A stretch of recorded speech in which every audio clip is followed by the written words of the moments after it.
No? It was lovely. I don't think you really cared for that too much, did you? I saw you, like, shirk back in pain. We all did. Well, hello, everyone. Hello, podcast friends. Talking very loud. I know I am. I was just thinking, welcome to our podcast. And this one's a very special one. There's a reason why. But this is Yeti Walks into Basecamp. My name is Yeti Legs, and it seems like her brain's working a little slow right now, right? Hang on. And I'm Basecamp. And I'm Deuces, and you guys suck at introductions. She's horrible. He threw me off by singing. I didn't know what was about to happen. Expect the unexpected, okay?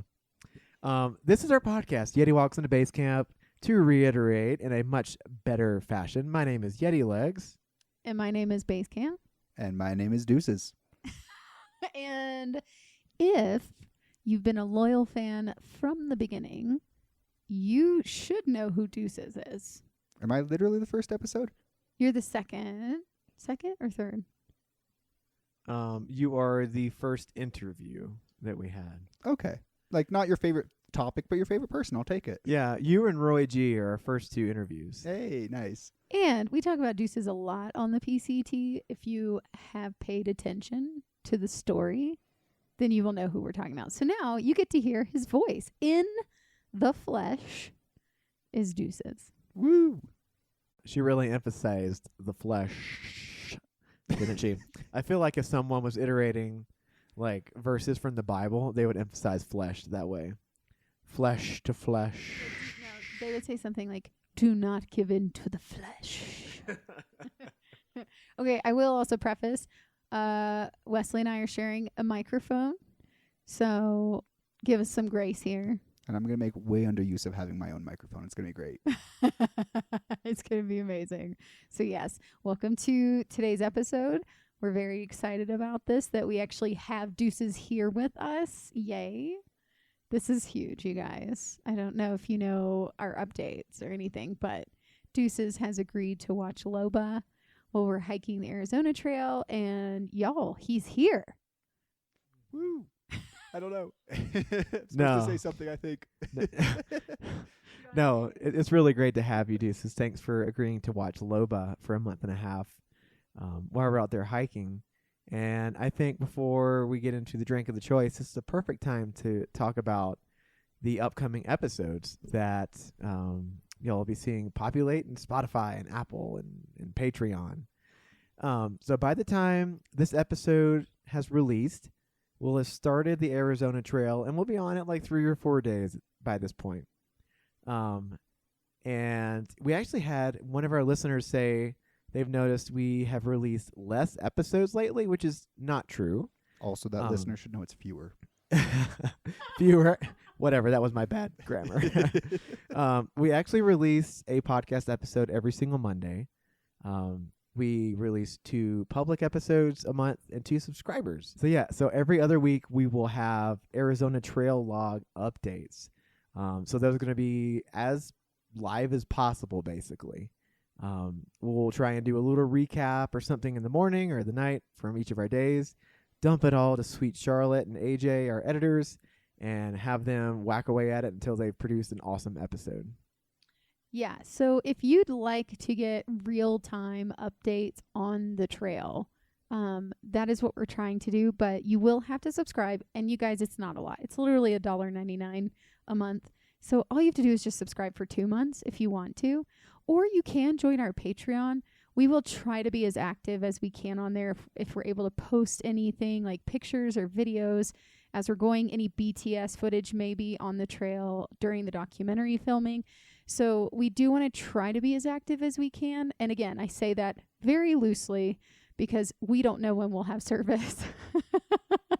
But when we have service, we will try to interact with our Patreon members. So if you want to join Patreon and see it that way and see more real-time updates, see us on trail as well, we would love your support while we're doing it. Yeah, that would be great. So please join if you can. We love the community, and we love to hear from you while we're on trail as well. It is really encouraging. So, And for anyone who doesn't know what BTS is, it means behind the scenes. She's talking like she's speaking to film crews right now. I definitely thought that was a K-pop band. It means behind the scenes footage. yeah. So, sorry. For those of you who don't know, we are filming a documentary while we are doing this trail. We have a director backing us, an editor. Charlotte's also our production coordinator. And it's been amazing. We're having a couple coming with us for a couple days to do third-person B-roll. Really big deal. So really excited. And if you want to see kind of behind the scenes on that as well, join our Patreon, and we'll try to post on there. Yeah, and let's not forget to give awesome credit to AJ as well, keeping our podcast running in the background for us, because there's no way in hell I was going to take these episodes and try and edit them before we left or while we're hiking. So thanks, AJ, and thanks, Charlotte, for working on the podcast for us, too. Yeah, seriously, thank you guys. None of this could happen without you, and we truly appreciate you. Updates aside, do you have any other Cotton World updates you wanted to mention, or is this really just it? Ooh, I had a crown put in, you guys. Very exciting stuff. Apparently, my tooth has been just rubbed raw by it's a long story, for 2 years now. And a month ago, I got a crown. Apparently, it wasn't big enough because it was like rubbing on. I know exactly, you perverts. So it wasn't big enough. It was touching my nerves, and I wasn't getting off in a good way. I was getting off in a bad way, and it fucking hurt. And so I've been for the last, 3.5 weeks just in pain. Like, my tooth is throbbing. I'm very concerned, and I'm like, oh my God, what's going to happen? We're going to be hiking a trail, and it might be really painful. So I called the dentist, and I told them what was happening. They were like, come back in today. So today, literally when we're recording, I went to the dentist, and he's like, so we need to put a new crown on you, and it's got to be bigger. So I was like, no, please, dear God, I don't want to go back through this again. And he's like, would you rather hike the trail with a lot of pain and deal with that? Or would you rather just go through some pain today? Just saying, it's good odds that by the end of day 3, you don't even notice the pain in your mouth anymore. That's exactly what he was saying. He was like, 30 minutes to an hour of your time today, get a new one in, and I can almost guarantee you will not feel this pain anymore. And I was like, oh no, shit. I just mean your blisters would be so bad. You didn't need to do any of this today. Listen, I did not get blisters on the PCT. Right socks. That's it right there. Bing, bing. Am I allowed to say darn tough? I will say darn tough. We can have differing opinions, but we actually have discount codes for right socks. So We should put it in this episode. I'm obsessed with them. Okay, anyway, that's my Cotton World update. Is I got my crown fixed today, and I don't feel it when I'm chewing. Woo! So that's a good sign before we start the trail. Deuces, do you have any Cotton World updates? I'm going to be spending the next month and a half having a rager every night at this apartment I'm staying at. So if anyone wants to come by, I'm in Breck. Hit me up. We're going to get an email from our landlord that's like, hey, are you having all these loud parties? Be like, no, it's just Loba. Don't worry. Loba and Deuces are singing to each other. Oh, yeah. Loba's the dog, by the way. Yeah. Yeah. Nice. He's going to try to get a job here, Deuces is. So if anyone hears this and an IT job, even if it's remote, yeah? I mean, definitely if it's remote. You should shout out to us. But yeah. Yeah. He's an excellent IT person. She speaks from zero experience, but she's correct. exactly. What's that phrase? ESMR? ASMR. ASMR. Ooh, yeah. Well, Speaking from experience. okay, sorry. That's something that's audio completely porn. different. Wait, is audio porn a thing? Oh yeah. Oh my God. Okay. It's mostly for women, as far as I understand it. Probably because we're more stimulated from other things than just being stroked. I mean, fair. Or, I mean, I use my eyes, or used to. Okay. Yeah, but all you have to do is stroke yourself and you're fine. Yeah. Deuces, were you ever told, coming from the East Coast, that if you masturbated, you would go blind? I remember being told that a lot. I mean, we did it as a joke. I don't think anyone ever told me that seriously. Oh no, we had sexual educational counselors come to our chapels at a Christian school and tell all of us that we would go blind if we masturbated. Yeah, my PE or health teacher, whatever, in like high school, it's like, so the state of North Carolina has made me say the only thing that is 100% effective is abstinence. That said, here's how you put on a condom. Exactly. Don't be afraid to peel your banana, okay? I think we got off topic. Yeah. That's what this podcast is for. This podcast episode is actually going to be about PCT week 11. So continuing with our PCT story, we absolutely did not plan this, but this is actually one of the longest stretches that we hike the Pacific Crest Trail with Deuces. Go figure. So it felt only appropriate to have him on this episode. Well, and a lot of memories with Deuces on this one, because this was insane what we did. Yeah, this is like probably my favorite month of my entire life. Like, just walking through the Sierras together was, yeah, it's amazing. Wait, say more. Why was it? I mean, I feel like we're going to get into this a lot, but just like the sheer stupidity that we got into all the time. I mean, I feel like, okay, most of it was my stupidity, admittedly, but going out on that cold night where it hit -7, that was your guys' stupidity. I had nothing to do with that absolutely. decision. And we didn't think about it at all because we had -40s. So we're like, we'll be fine. But we didn't think about you guys. Well, do y'all want to do the drink of the choice real quick? Yeah. I think so. Let's do the drink of the choice. Deuces, you and I are both drinking the same thing. I am, because you got it for us earlier today. Thank you, by the way. Of course, my pleasure. Ooh, do the Foley sound. Oh, yeah. Let's see. This is the real ASMR right here. The only sound anyone really needs to hear.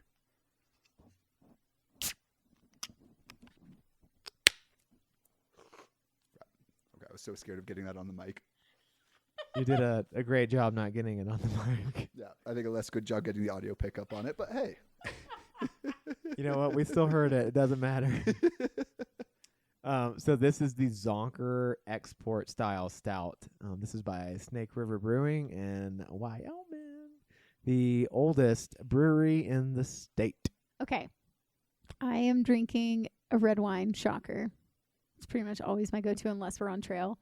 I'm sure on the AZT I'll be definitely drinking beer. But I am just going to put this out there. Black Box makes like little disposable boxes that pack down to almost no weight and like very little room in your trash bag. Just, for anyone out there who might need suggestions. I've got a half handle of whiskey that I'm packing into a water bottle to start off with. Are you really? Absolutely. That is amazing. No questions asked. Not as stupid. I don't know if you've already told your listeners this, as your what is it, 2 pounds of Korean barbecue sauce? Okay. Yes, it really is probably 2 pounds of Korean barbecue sauce. It's called what again? So it's called Bachan's barbecue sauce. It's so popular now you can get like the jumbo size at Costco. And friends, he did. And I did. And it's the jumbo size, and it's about 36 ounces, which if you can do math, that's just over 2 pounds. This is the original. And, I have no regrets about this because whenever I hiked the Colorado Trail, I took a jar of this or a bottle of it. I gave it to you. You gave it to me. Yeah. And I would take shots of it right before a climb because it's like pure sugar and pure sodium, and it's the best damn thing ever. I mean, honestly, I do understand that. Just 2 pounds of anything is too much of anything. Even cheese doesn't deserve that. No. Well, I know. I mean, I lug around 2 pounds of these nuts. Is that how much your nuts weigh? 2 pounds? Yeah, almonds are actually quite heavy, so I won't be taking a bag of almonds with me. Or trail necks, for that matter. But, like, the wasabi blue diamond? The Korean barbecue are actually a little bit better. Ooh, haven't tried those. Ooh, yeah. Life-changing. Okay. Yes. Also, this is called the Smoking Loon. It's a Syrah. It's very dark. And then I have another red wine over there. It's just waiting to be drunk. called something. Really don't know. Because that's what we do. We drink and we know things and we talk. So At least 2 of those are true. hence the podcast. I'm going to hope you mean the first 2 things. Maybe you guys drink and know things. I drink and talk. It's true. I feel like our vice president-elect would say that's just about all women do is talk. Oh, that I don't know. Yeah, I feel like if we I start think- going here, I'm going to make jokes that are going to like piss off everyone that listens to this. I mean, but who likes Vance? Nobody likes Vance. He's fucking awful. I don't think anyone likes Vance. Donald right? Trump doesn't like Vance. Wait, why do you think he made him the vice president? I don't know. I think that's because Trump knows that no one will assassinate him if Vance is the other option. Oh shit! I don't know. I mean, I know it's a slippery slope, but I'm so curious who actually likes Vance. I didn't even know who he was until he came into the ring. Honestly, same. I was like, who's Vance? And then all of a sudden I started seeing cat lady stuff. And I was like, what the hell? I feel like JD Vance sounds like a WWE wrestler or like an MMA fighter name, something like that, you know? I would love to watch him step into the ring. He'd get I murdered. know. Like even like we all acknowledge wrestling is fake, but they still beat each other up. He would die. I think a woman immediately. would kill him. That would be amazing. Like, I would love to see a woman, a WWE woman fighter beat him. Yeah. Oh, what? Who just kicked Mike Tyson's ass? And when I say Oh, kicked, I yeah. mean won by points. Yeah. Yeah. You know who it was? The guy, the dad who What- picked us up in. Was it Jake or Logan? It was Jake. Yeah. No. Okay. So Oh. Jake Paul is a mediocre boxer who can go up against washed up amazing people that were amazing in 20, 30 years ago. Yeah, He's yeah. a mediocre boxer. I'll give that to him. Like, he's not terrible. Yeah. Logan Paul is hysterical. He's so fucking bad and tries so hard. It's so fun to watch. I would love to see Logan Paul versus JD Vance in the boxing ring. Which, funny story, we already talked about this, but Logan and Jake Paul's dad picked us up on a hitchhike into Idlewild, California on the PCT. I think we talked about this on our episode, actually. I think you did, because Yeah. I wasn't on it. Wait, was I on that episode? Yeah, I think so. Oh, sorry, I was on that episode. I'm thinking of Roy But G. yeah, Sorry. you guys remember when you? I think it was Yeti It was in the was- front yes. seat, turns around and goes, "Hey, does anyone who know who Jake and Logan Paul are?" And then fucking Hey Google. hey Google, just goes, "Fuck those guys." Immediately mortified. And then you're like, And y'all get to hide in the back seat. I have to talk to this guy. and then you're like, oh, this is his dad. Dude, thank God I had 8 years of food and beverage experience to recover from that one, because that would have been suicidal otherwise. That mean- was a good moment. To be fair, their dad totally knows what the world thinks of them, and I Oh, don't yes. think he's crying into his millions of dollars. No, so. no, and I think he was already wealthy before that. Like, I mean, yeah, but like, but that- right, they are an absurd level of wealth for Yeah. people that are only famous for being disliked. yeah, and we saw his ranch. He said when you start climbing up Jacinto, you'll see it on the right, and we did. It was Yeah. this huge ass ranch with acreage, like what, 100 acres. Like we were like, Yeah, damn. and even in like rural California, you're still in California. Yeah, it's still expensive. Yeah. Oh yeah. But you know, he had a great suggestion for a burger joint in Idlewild. He told us about the Lumberjack. Did you ever go to the Lumberjack Deuces? Genuinely do not remember. But no, he was a really nice guy. Honestly, I have no issue with Jake and Logan Paul's dad. Oh yeah, I mean, Super nice.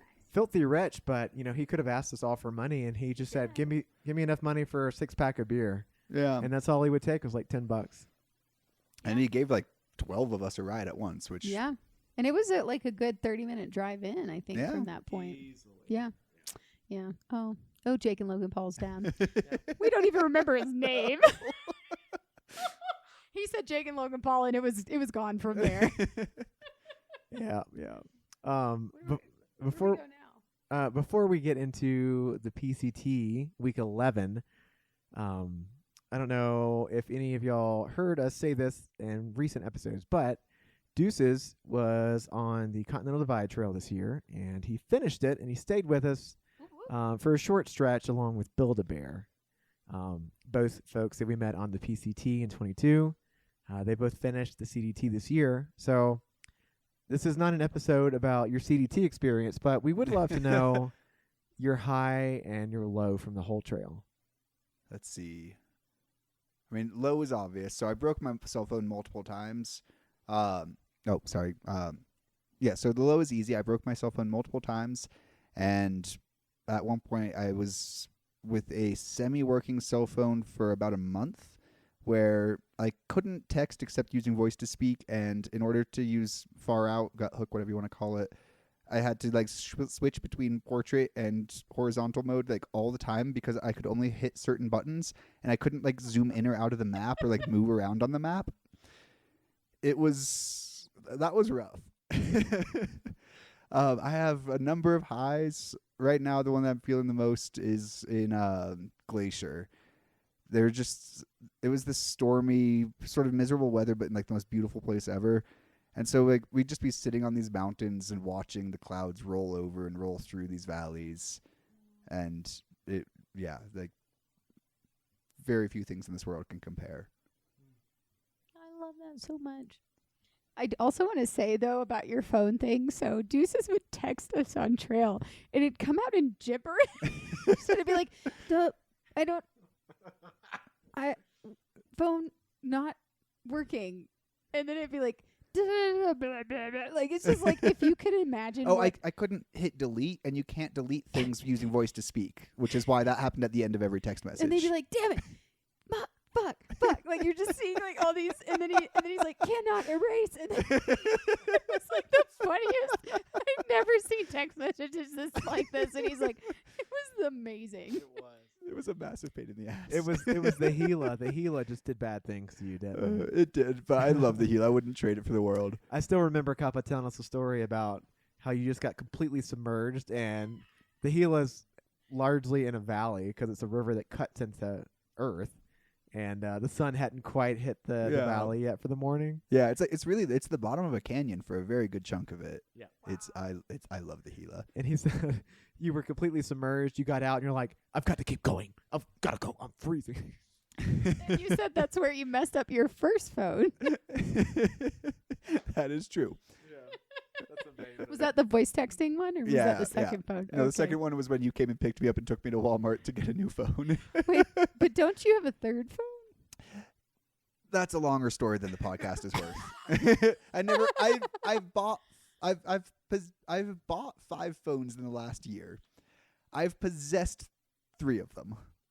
It's not worth getting into right now. It's basically just a bunch of mayhem with shipping. Let's do yourself stuff on trail. But still, 3 phones in a year is a lot to go through. Yes. And of course, the one that survived is the one that is a piece of crap. Dude, Marie busted up her phone on the Tour de Mont Blanc, and her so she really just cracked the screen on her camera cover. And so anytime she tries to take a picture now, it goes. Like, it sounds like it's gonna explode. And I tell people at work, I'm like, I'm so sorry. Do not be alarmed. It's fine. If y'all would like to start the episode on PCT week 11, let me set you up right here. Okay, hold on just a second. So this is day 71, and if you listen to PCT week 10, part of the title is our last cuppa tea. And this day 71, we had camped with Cuppa the night before, and this is the last time we see Cuppa until basically he had just finished the PCT, some 1,500 miles later. So that's why we called it the last cup of tea. And this is the day that we wake up and we decide to basically bail off the PCT and get. I wouldn't say bail. We didn't bail. We just decided we need to go get a resupply. Well, yeah, but I call it a bail because we're doing a major gear overhaul at this point. Yes. So we're hiking up and over Bishop Pass, which is not even on the PCT, to get back into the town of Bishop. So I'll let y'all go from there because your mouths are gaping open. Okay. So I thought you were going a very different direction for a second there. I was like, hold on, I thought we were doing Bishop Pass, but I got you. No. You're starting This is slightly before. Yeah. I Start forgot slightly too. before where I Yes. get into the story. Well, I forgot too, though, because I thought we had talked about getting over Bishop Pass the first time in the last episode. I don't know why. Probably because I have trauma, and I blacked all that out in my life. Oh dear God. What? It was probably the worst day of my life on we trail. had such different experiences on Bishop Pass. I know because because Deuces, I loved Bishop Pass. I was there 3 days before them. he was there 3 days before us, which is kind actually, of funny. Maybe only 2. I don't know No, if I you think it zeroed. was just a day Did you before. zero in Bishop? We did. Okay, so 2 days before because I 2 days triple before. zeroed. Yeah, that's right. And then we double zeroed with you because we came in that night Okay. of when we did Bishop, and then we double zeroed and then left. Okay, so only a day before. Yeah. But yeah, so I was having a great time. Like I just started like I got super lost and stopped trying. I was just like, screw it. I'm going to that hill. I'm just gonna walk to that hill in whatever way feels fun. And that's what I did. He also went down the most dangerous. That's the path. next part. Hold on.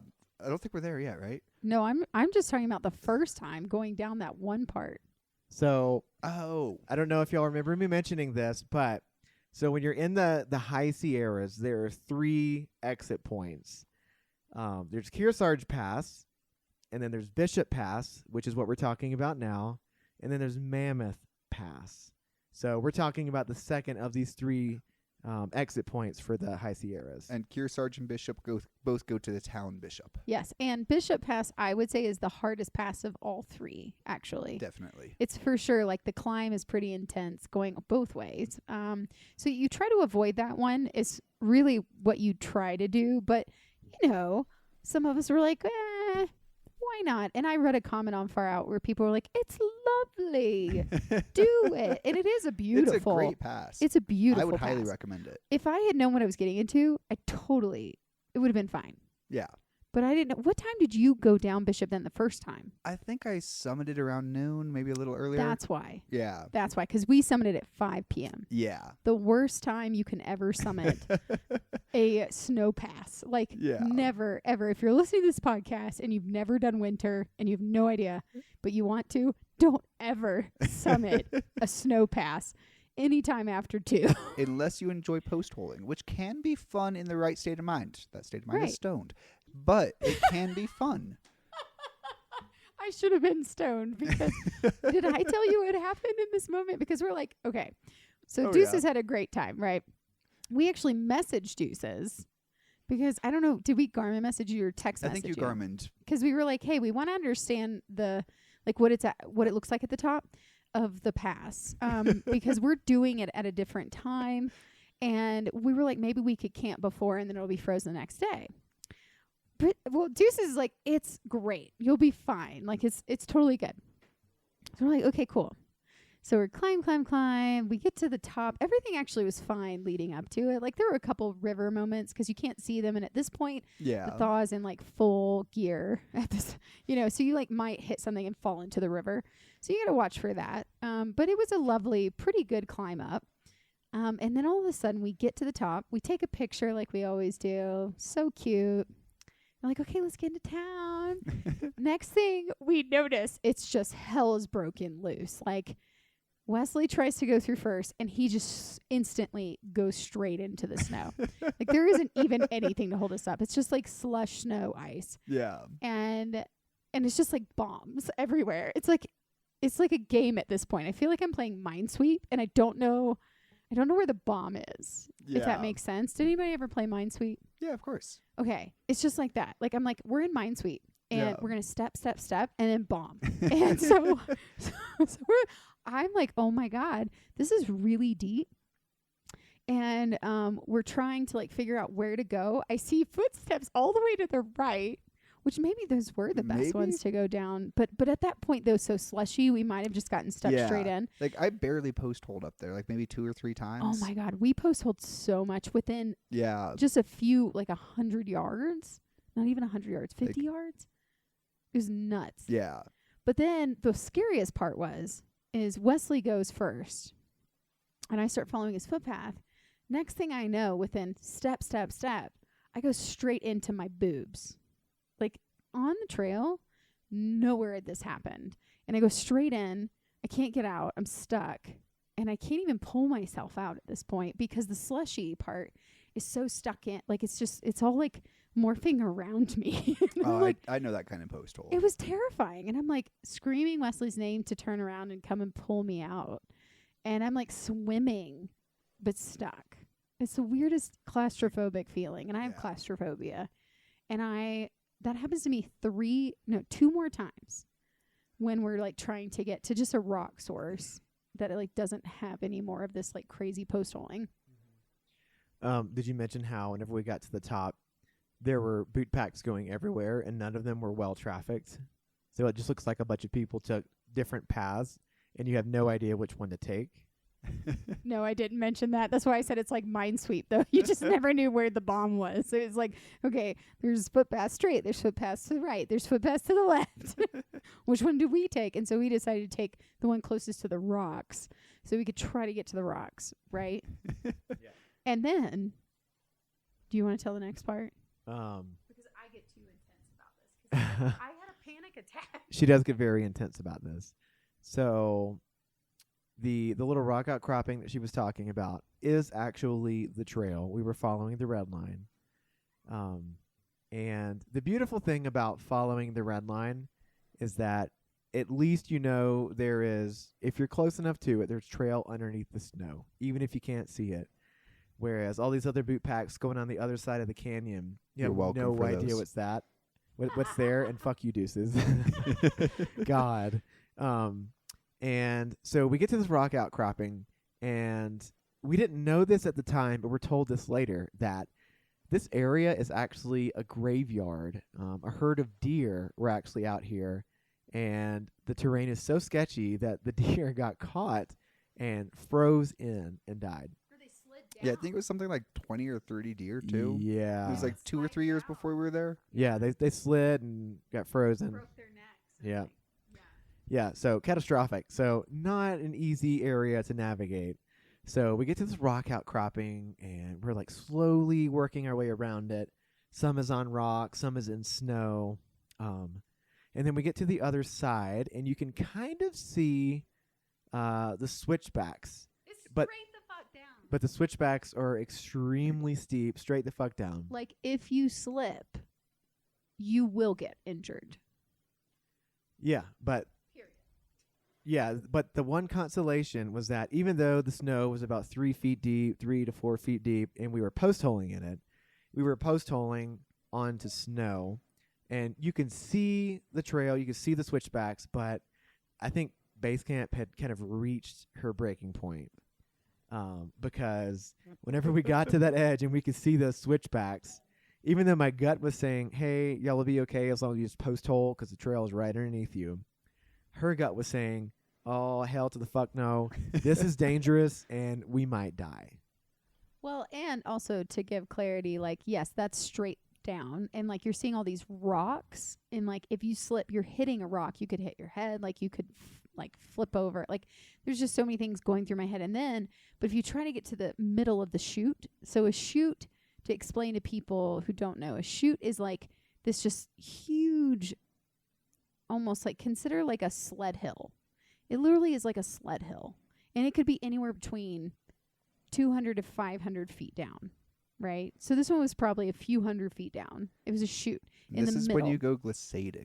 Right. I'm kidding. Holy crap. Well, no, that's what I'm like, well, maybe. I was like, I don't know. Is it still good enough to glissade? But probably not, because up there we were sinking, so we probably couldn't glissade. So I'm just like all of a sudden thinking in my head, we can't go down the chute because I'm just going to sink down in and die. If Wesley can't get to me, like, I'm going to be stuck. Yeah, we might have been post-holing into deer carcasses, so who wants to do that? So I, like, have a legit panic attack. I start hyperventilating. I start crying. You can open up the beer, by the way. Oh, thank you. Go for it. Just going to mess with the audio. Oh, now. it's fine. No, we don't even care. We don't care. So I'm, like, having a panic attack, literally. I'm hyperventilating. I'm not breathing. Like, I'm like, oh my God, we're going to die. We're going to die. Let's just set up camp right here. Literally, like, there's a little slab here. Let's just stomp out a piece of snow and let's just pitch our tent. Yeah. And so we started to do that. And I was like, you know what? I really just need to try and convince her that we need to go now. And you did. You did. Because if we had waited until the morning, hey, yeah, that's a great idea. Let's let all of this snow freeze overnight on this steep incline and try and get down it with our crampons then. That didn't feel like a good idea to me. So I was like, we need to get down now while it's still soft. I mean, yeah, if you did that, I feel like you have to wait till like 9 a.m. so you're at least sinking into the snow again. Yeah, yeah. We had like legit crampons, right? We had like the very intense ones, like the mountaineering Oh, you hadn't types. gotten rid of that yet. Yeah, we hadn't gotten rid of that. And we had the ice axe. So I was like, why don't we just camp, let it freeze? We'll be fine. I'll feel safer with crampons than an ice axe.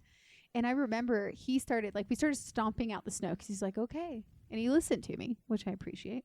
But then as we're stomping out, he's like, I just wish you'd listen to me about this and trust me about this. And I'm like, so I stopped because he doesn't say that a lot. And I was like, oh, okay, what do you mean? Like, say more. And you were like, and then you explained.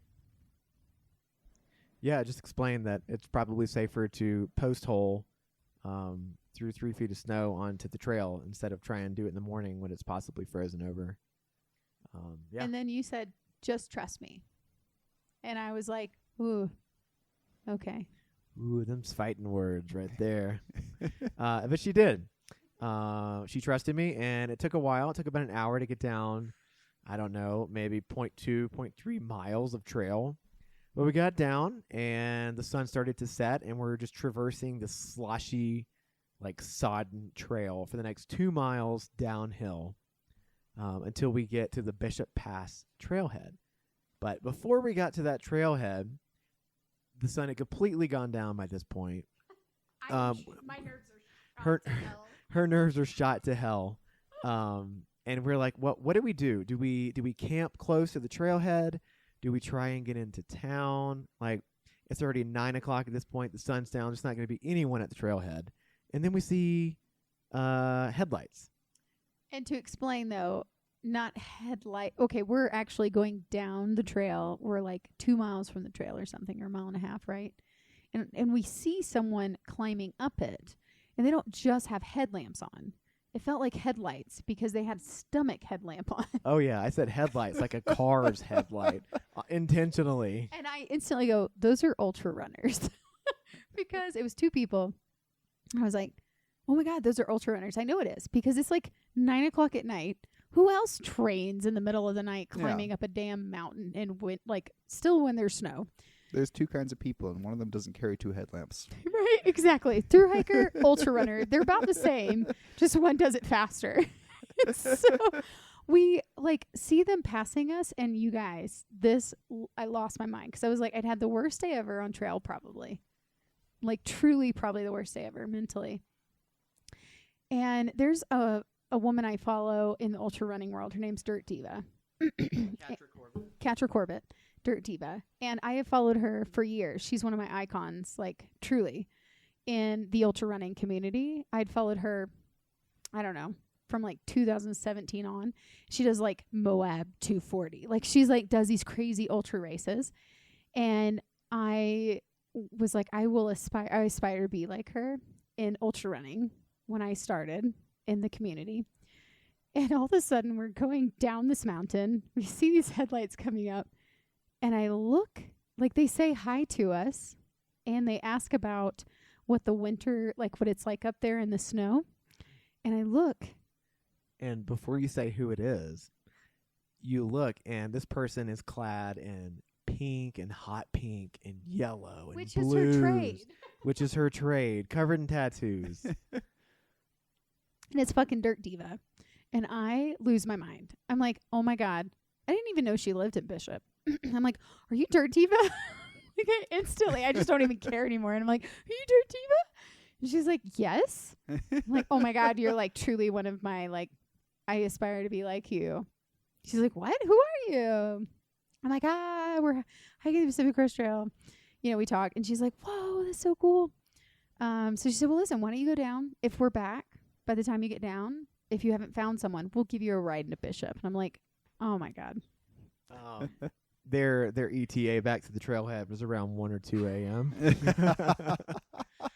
But she's like, hang out in the pit toilet until we get back, and if you're not there, then we knew you got to lift into town. Nice. And so we went down to the trailhead. We were lucky enough to get a hitch from these two climbers. They had been out in the Bishop Pass area, like routing out a climb and setting it up. And weirdest ride in the town ever.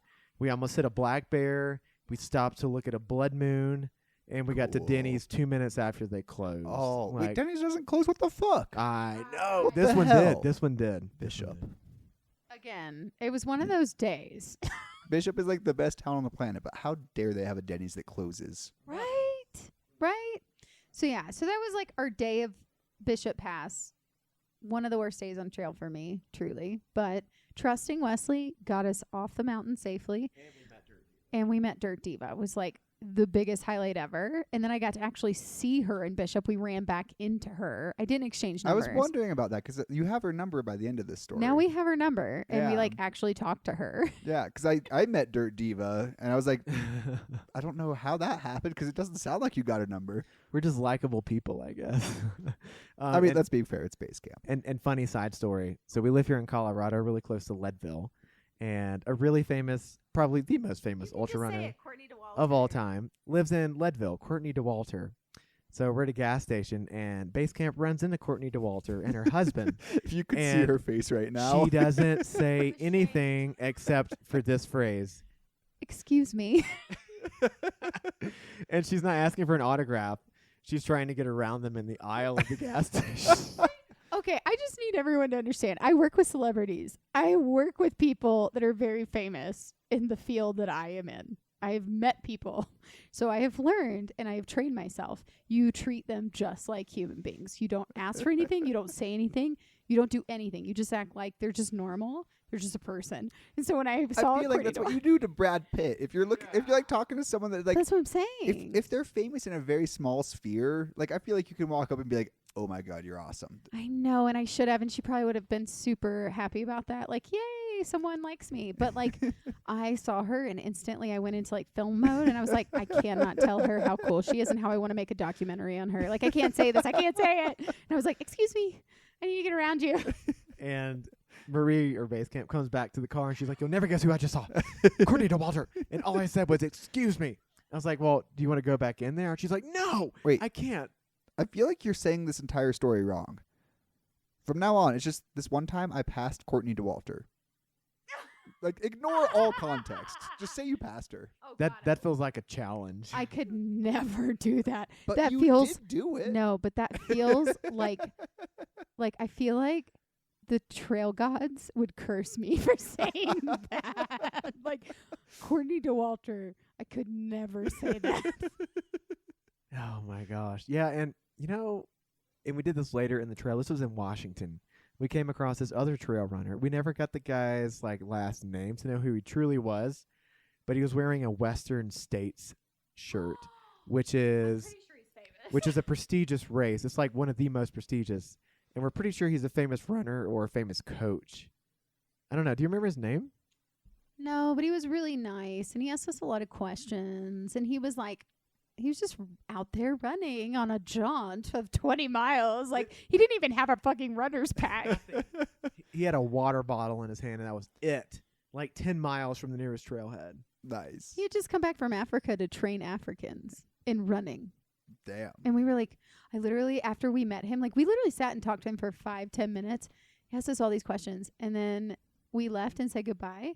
And I was like, Wesley, I think he's really famous, but I don't know who he is. I mean, yes, if you go to the continent that wins every Olympic running record and you are teaching people to run, I'm going to guess you're probably good. Like, I'm pretty sure you're probably very famous, and you probably have won Western States a few times, but you're not saying it. And so that makes me think you are famous because you're not bragging about yourself.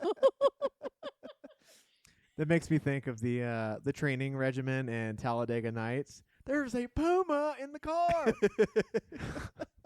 I feel like a good training regimen would be to throw a bunch of cheetahs after a bunch of runners and tell them to escape.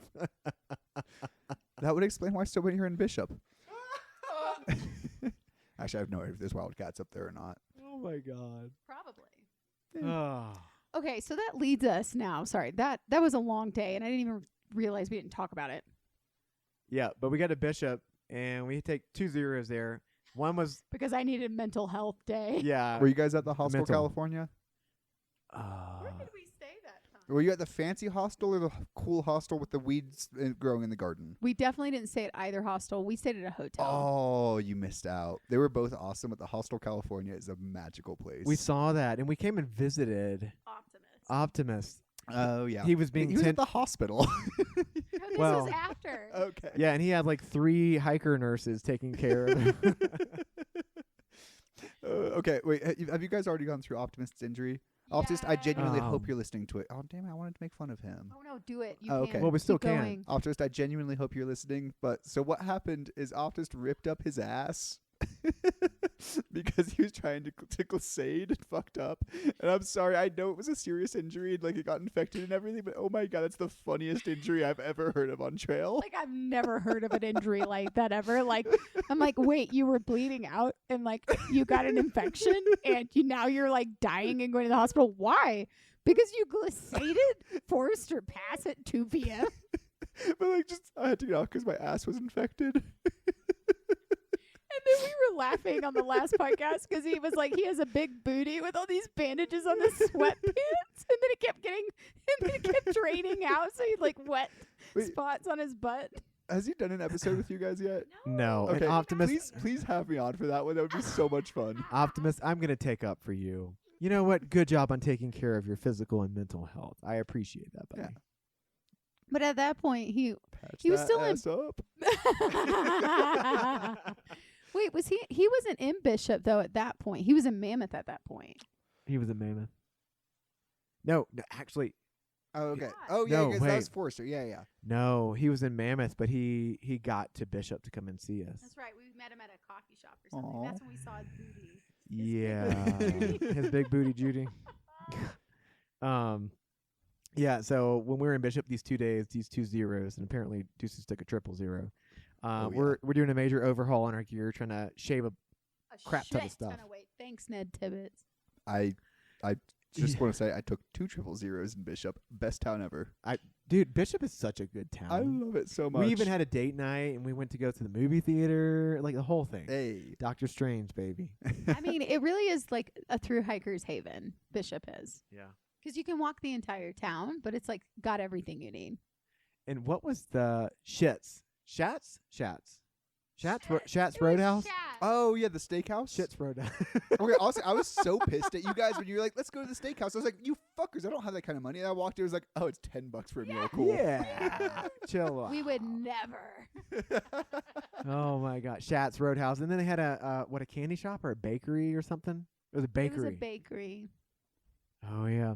Oh, and I remember we had a little date night at this little wine and like pie shop because you were having a mental breakdown. And I was like, go in there, get some pie. I'll get some pie and wine, and I'll go get the gear that I need. And I joined you, and our little barista server girl was like talking about her relationship to us and how she's going through like this phase of questioning. And I'm like, if you're questioning, fucking end it. Or at least then I started asking her, but what are you questioning about? And then the stuff she was mentioning, I was like, I don't think this is going to work out. or you shouldn't stay in this. It sounds toxic. But no, just going back, I did need a mental health day after what happened at Bishop Pass. I was like, I need some comfort. Like, I need creature comforts. I need mental, emotional, physical comforts. But wait, the Shats Roadhouse, were you a part of that with, it was Tohi Yeah. and Tumbleweed? Was it that one? Yeah. Because that's when we met Tohi for the first time. Yeah, same. Honestly, okay. God.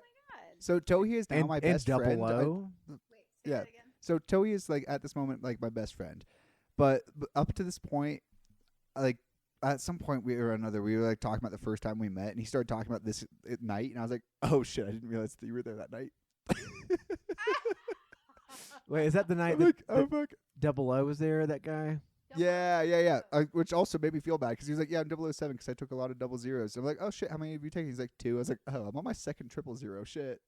That guy was weird anyway, so I don't mind. Say whatever you want. This is our podcast. We can say what we want. Wait, and then what's her name? Oh my God. See, I've already blacked her out. Who hiked with Tumbleweed? Razor. Razor. Oh, okay. Okay. They I know things were. Yeah. Yeah, Whatever. they had a falling I out. love Razor though. I She's still love great. Razor too. Sorry, it's just that we've stayed in touch with Tumbleweed. So like, Yeah, that's fair. we have just haven't stayed in Yeah. communication with Razor. I mean, yeah. Yeah, I but haven't Razor, either, really. yeah, Razor was there as well for that Schatz Roadhouse night. Yeah. It was a lot of fun. That was a great night. Yeah. Okay, that was a part of our 00. It was. And then we were like, hey, we've become great friends with Dirt Diva. Dirt Diva actually gave Marie. So this is what a random story. But Dirt Diva gives away gear that she has given from some of her sponsor companies. Just gives it away for free to people. Can we say that? Why not? I mean, people meaning the two of you, but yeah, people. Yeah, people. Yeah. So she they're gave. people. So she gave Basecamp a sun hat and what else? Like a tennis Socks? shade. I don't remember. But anyways, Okay. so she. I'm sorry. Can I interrupt for one moment here? Yeah. Okay. So there was a point where I almost named Basecamp. I mean, it was too late because I already named her Basecamp. But I almost named her Prophet because she speaks to the angels. Because oh my God, I've never met somebody who's so good at getting trail angels. Like I guess you're just very personable, but just like people just want to help you on trail. It's amazing. What you don't even know is that half of that is me. Is it really? Working behind the scenes. Okay. yes. Yeah, he actually got half of our, but I guess the hitches was probably because of me. Yeah, she speaks to the angels. I speak to the dark angels. But That's hilarious. but yeah, No. Dirt Diva was just giving out like all this goodness to people outside of one of the gear shops, and that's where we reconnected with her and asked her if she'd be willing to give us a ride. That's how we got her information.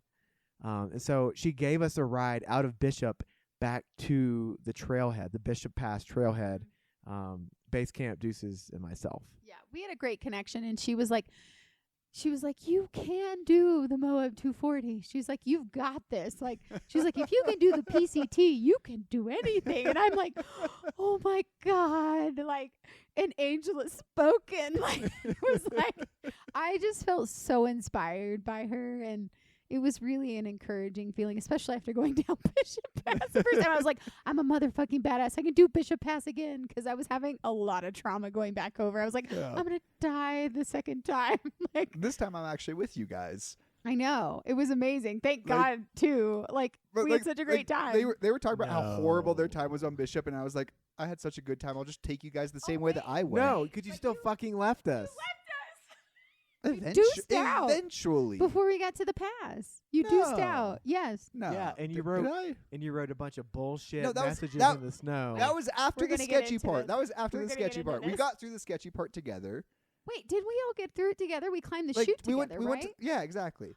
Oh. That was the part that was bad, right? No, this is making me regret our decision to let you stay here. No, I thought he did climb the pass with us, and then he left us. Yeah, because I was like, once we got to the part that was like not sketchy, and I was like, cool, I'm gonna go have fun and do my shit. Yeah, he's like, I'm going to go wander. Yeah, And I was like, And- let's do a snack. yeah. So I'm gonna tell you my story first, because like I feel like it's gonna be relevant in the coming up parts. So I'm cutting off your mic right now. I hate you. Okay, Anyway, you go do the actual important part of the story. Yeah, after we get through this pass, which honestly was way worse than I had it, and I think way easier than either of you had it going up the chute. Like I was like, fuck, I'm post holding to my waist. Like this is bad. Like on the way down, I was like, I post hold maybe to my like calf, but like whatever. We got through that part, and I was like, cool, I'm gonna go up ahead, and I start walking, and you know I'm imbibing. And so Wait, were you stoned? what? No, never me. But were you stoned at this point? Is that why Yeah. you drew the Tweety bird? Oh well, yeah. I got to the top of a pass. When you get to the top of a pass, you smoke a bowl. That's the fucking tradition. Is it? I mean, for some people. Oh, I didn't realize that. Okay. I mean, some people meaning me, but yes. Love it. Yeah. I feel like anyone who listens to this already knows I smoke. Fuck it. So we get. Well, I'm going to say it's legal in Colorado, so who cares? Yeah, it was legal in California. I wasn't In breaking California, the law. Yeah. exactly. I will never admit to smoking weed in Wyoming. Like never. But so I'm fucking around having fun, and I start like fucking around in the snow because it's like gotten stiff enough that you can like kind of draw in it with your trekking pole. So like I draw a little bird, and so I don't know if you know this. In the Sierras, there's a spur that goes cheeseburgers. Well, Cheeseburgers. That's it. And so It's not just in California. yeah, I know, but there's a ton of them there. So we've been listening. I know, we've been listening to them for the last 300 miles. And so I draw this little bird, I write cheeseburger next to it. And then I'm like fucking around, having fun. And I'm like, then I write another message like, don't follow this bet. Oh, no, it's, what is it? It's, you followed the wrong boot track. Or something like Yeah. And so then I go another while and I look at my map and I'm like, oh, I'm like a mile and a half off trail. I'm like, well, at least I warned whoever's following me. Cool. So I keep going and I get to this like super sketchy cliff and I'm like, fuck, okay, I can go back 2.5 miles or I can go down this sketchy cliff. I'm like, well, all right, I'm going down the sketchy cliff. And it is horrible. It takes me like maybe an hour and a half to go, maybe like 700 meters. And I mean, you know, obviously vertically it's higher, but like, you know, horizontal 700 meters. And I get to the bottom, like, I'm just going to eat lunch down here. I'm going to see if Basecamp and Yeti Legs were stupid enough to follow my boot track and tell them not to come this way if they do. And you guys may take over from here.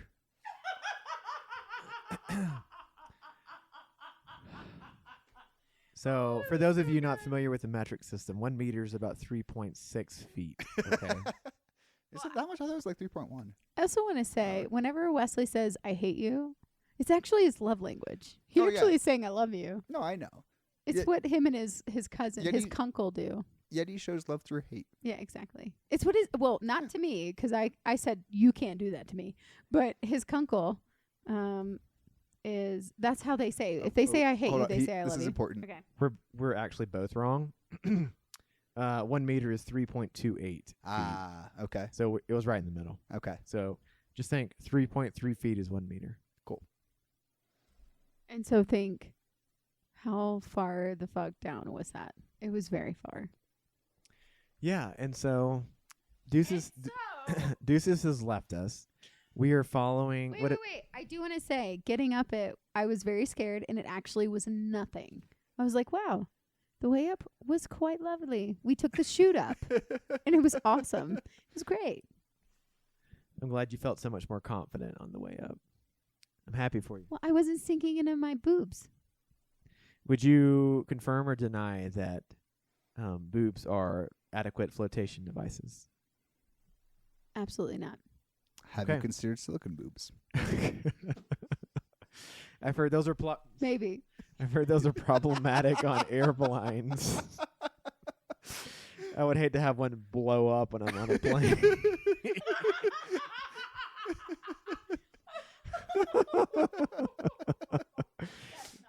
We haven't been drinking. Not even a little. So we finally get up. Deuces leaves us. We're following what appears to be the boot pack on the right trail. And at some point, we stop following the far out red route. And I'm sorry, did you say red route? the red route, whatever. We stop following the far out path, and we start following this boot pack. We're like, okay, let's do this. He must know what he's doing, right? And then we see At this this. point, you've known me long enough. You should know better. Hold on. We didn't know it was Deuces. No. We thought. We assumed it was Deuces. Well, we didn't assume it was Deuces until we saw the cheeseburger bird. We saw this stupid drawing that said cheeseburger bird in the snow. I'm like, who else would write that except for Deuces? And then we keep going, and maybe a half mile later, we see this stupid thing written in the snow that says something about this is a bad path, don't follow it. And we're like, is this sarcasm or is this truth? No, and then I think they put a smiley face at the end. Oh, so I was like, well, they're probably joking. And so we continue going on following this boot pack that apparently we were warned was a bad one. And this cliff that Deuces is talking about is a boulder field. It's not a cliff. And it took us about 45 minutes to get down it, but not after we saw Deuces at the bottom. And we're like, hey, did you go down this? And he's like, 45 minutes is very optimistic. I watched. I was about to say. and he's like, yes. I went down it.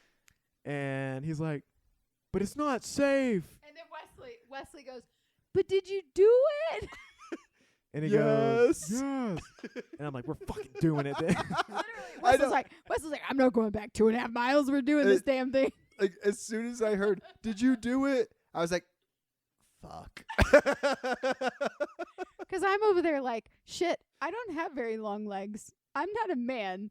I'm going to have to jump some of these boulders to make it. Like, I feel very scared. Like the boulders were not in secure locations. Like they No.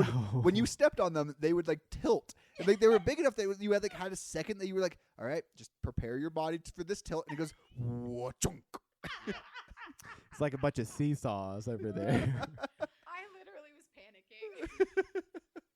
Yeah, and Basecamp is very like backside heavy, not because of her physical features, but her backpack weighs her down. And so I had to hold her hand like halfway down this whole descent. I mean, don't Also, hold on, hold on. don't cheat your wife. You got a booty. Thank you. Thank Absolutely. you. Yeah. And he loves it. She does have a big booty Judy like Optimus. We're Listen, do that. don't- Don't do Don't that. complain. You like it. I do. Yeah. I was like, only black men like my booty. And then I met Wesley and I was like, oh my God, a ginger that I have wanted likes my booty. Sold. Like, that was it. That's all I had needed to know. She needed to collect this set. Ginger was the last one. Uh-huh. And Wait. I do want to say, though, actually, Deuces and I were laughing about this the other night, this boulder field, because I'm like, you don't understand. My legs and my arms are just not long enough. I'm 5'4". I'm not a long person. And so I'm like literally trying to get over a boulder, but I'm like stretching my leg as I'm like stretching my arm on the other side, and I've got a 40 fucking pound pack on my back. And I'm like, dear God, I'm gonna fall down. And then there's like a cavern behind me. And I'm like, I'm gonna die. I know it. I'm gonna die. And then I'm like, Wesley's like turned around like he's about to go on another boulder, and I'm like, Wesley. I'm screaming at him to come and hold my hand. I feel like you guys probably figured this out faster than me. How many boulders did you hop before you realized that your like crampons or spikes were like causing you a problem? We never used our spikes. oh, we didn't even have them on. Yeah, it's because you guys should have done mountains before. Yeah. And I was like, that's a bad idea. I feel like if I hadn't been named Yeti Legs, and I think I talked to you about this before the trail, someone was going to name me like Mountain Goat or some shit like that. Super generic. Just because I can like boulder hop really well. So. But here's the thing. I'm a great boulderer. I can climb up a boulder. I cannot go down a boulder very well. I don't like heights. I don't like going down. So that's kind of where I'm at with that. When that whole thing happened, we were like, this is crazy. Like, especially I love now, Deuces, my question is, were you waiting for us? He was. At the bottom of that cliff, yes. Yeah. You knew we were I going to mean, do I it. intentionally had lunch there because I was like, all right, they're either going to be here by the time I finish lunch or they're not going this way. Yeah. And we appreciate that. Yeah. See? Because we didn't know what the fuck we were about to do. I'm a good friend who waits when their friends are missing. I'm sorry. Never. We'll get there. I'm kidding. We'll get there.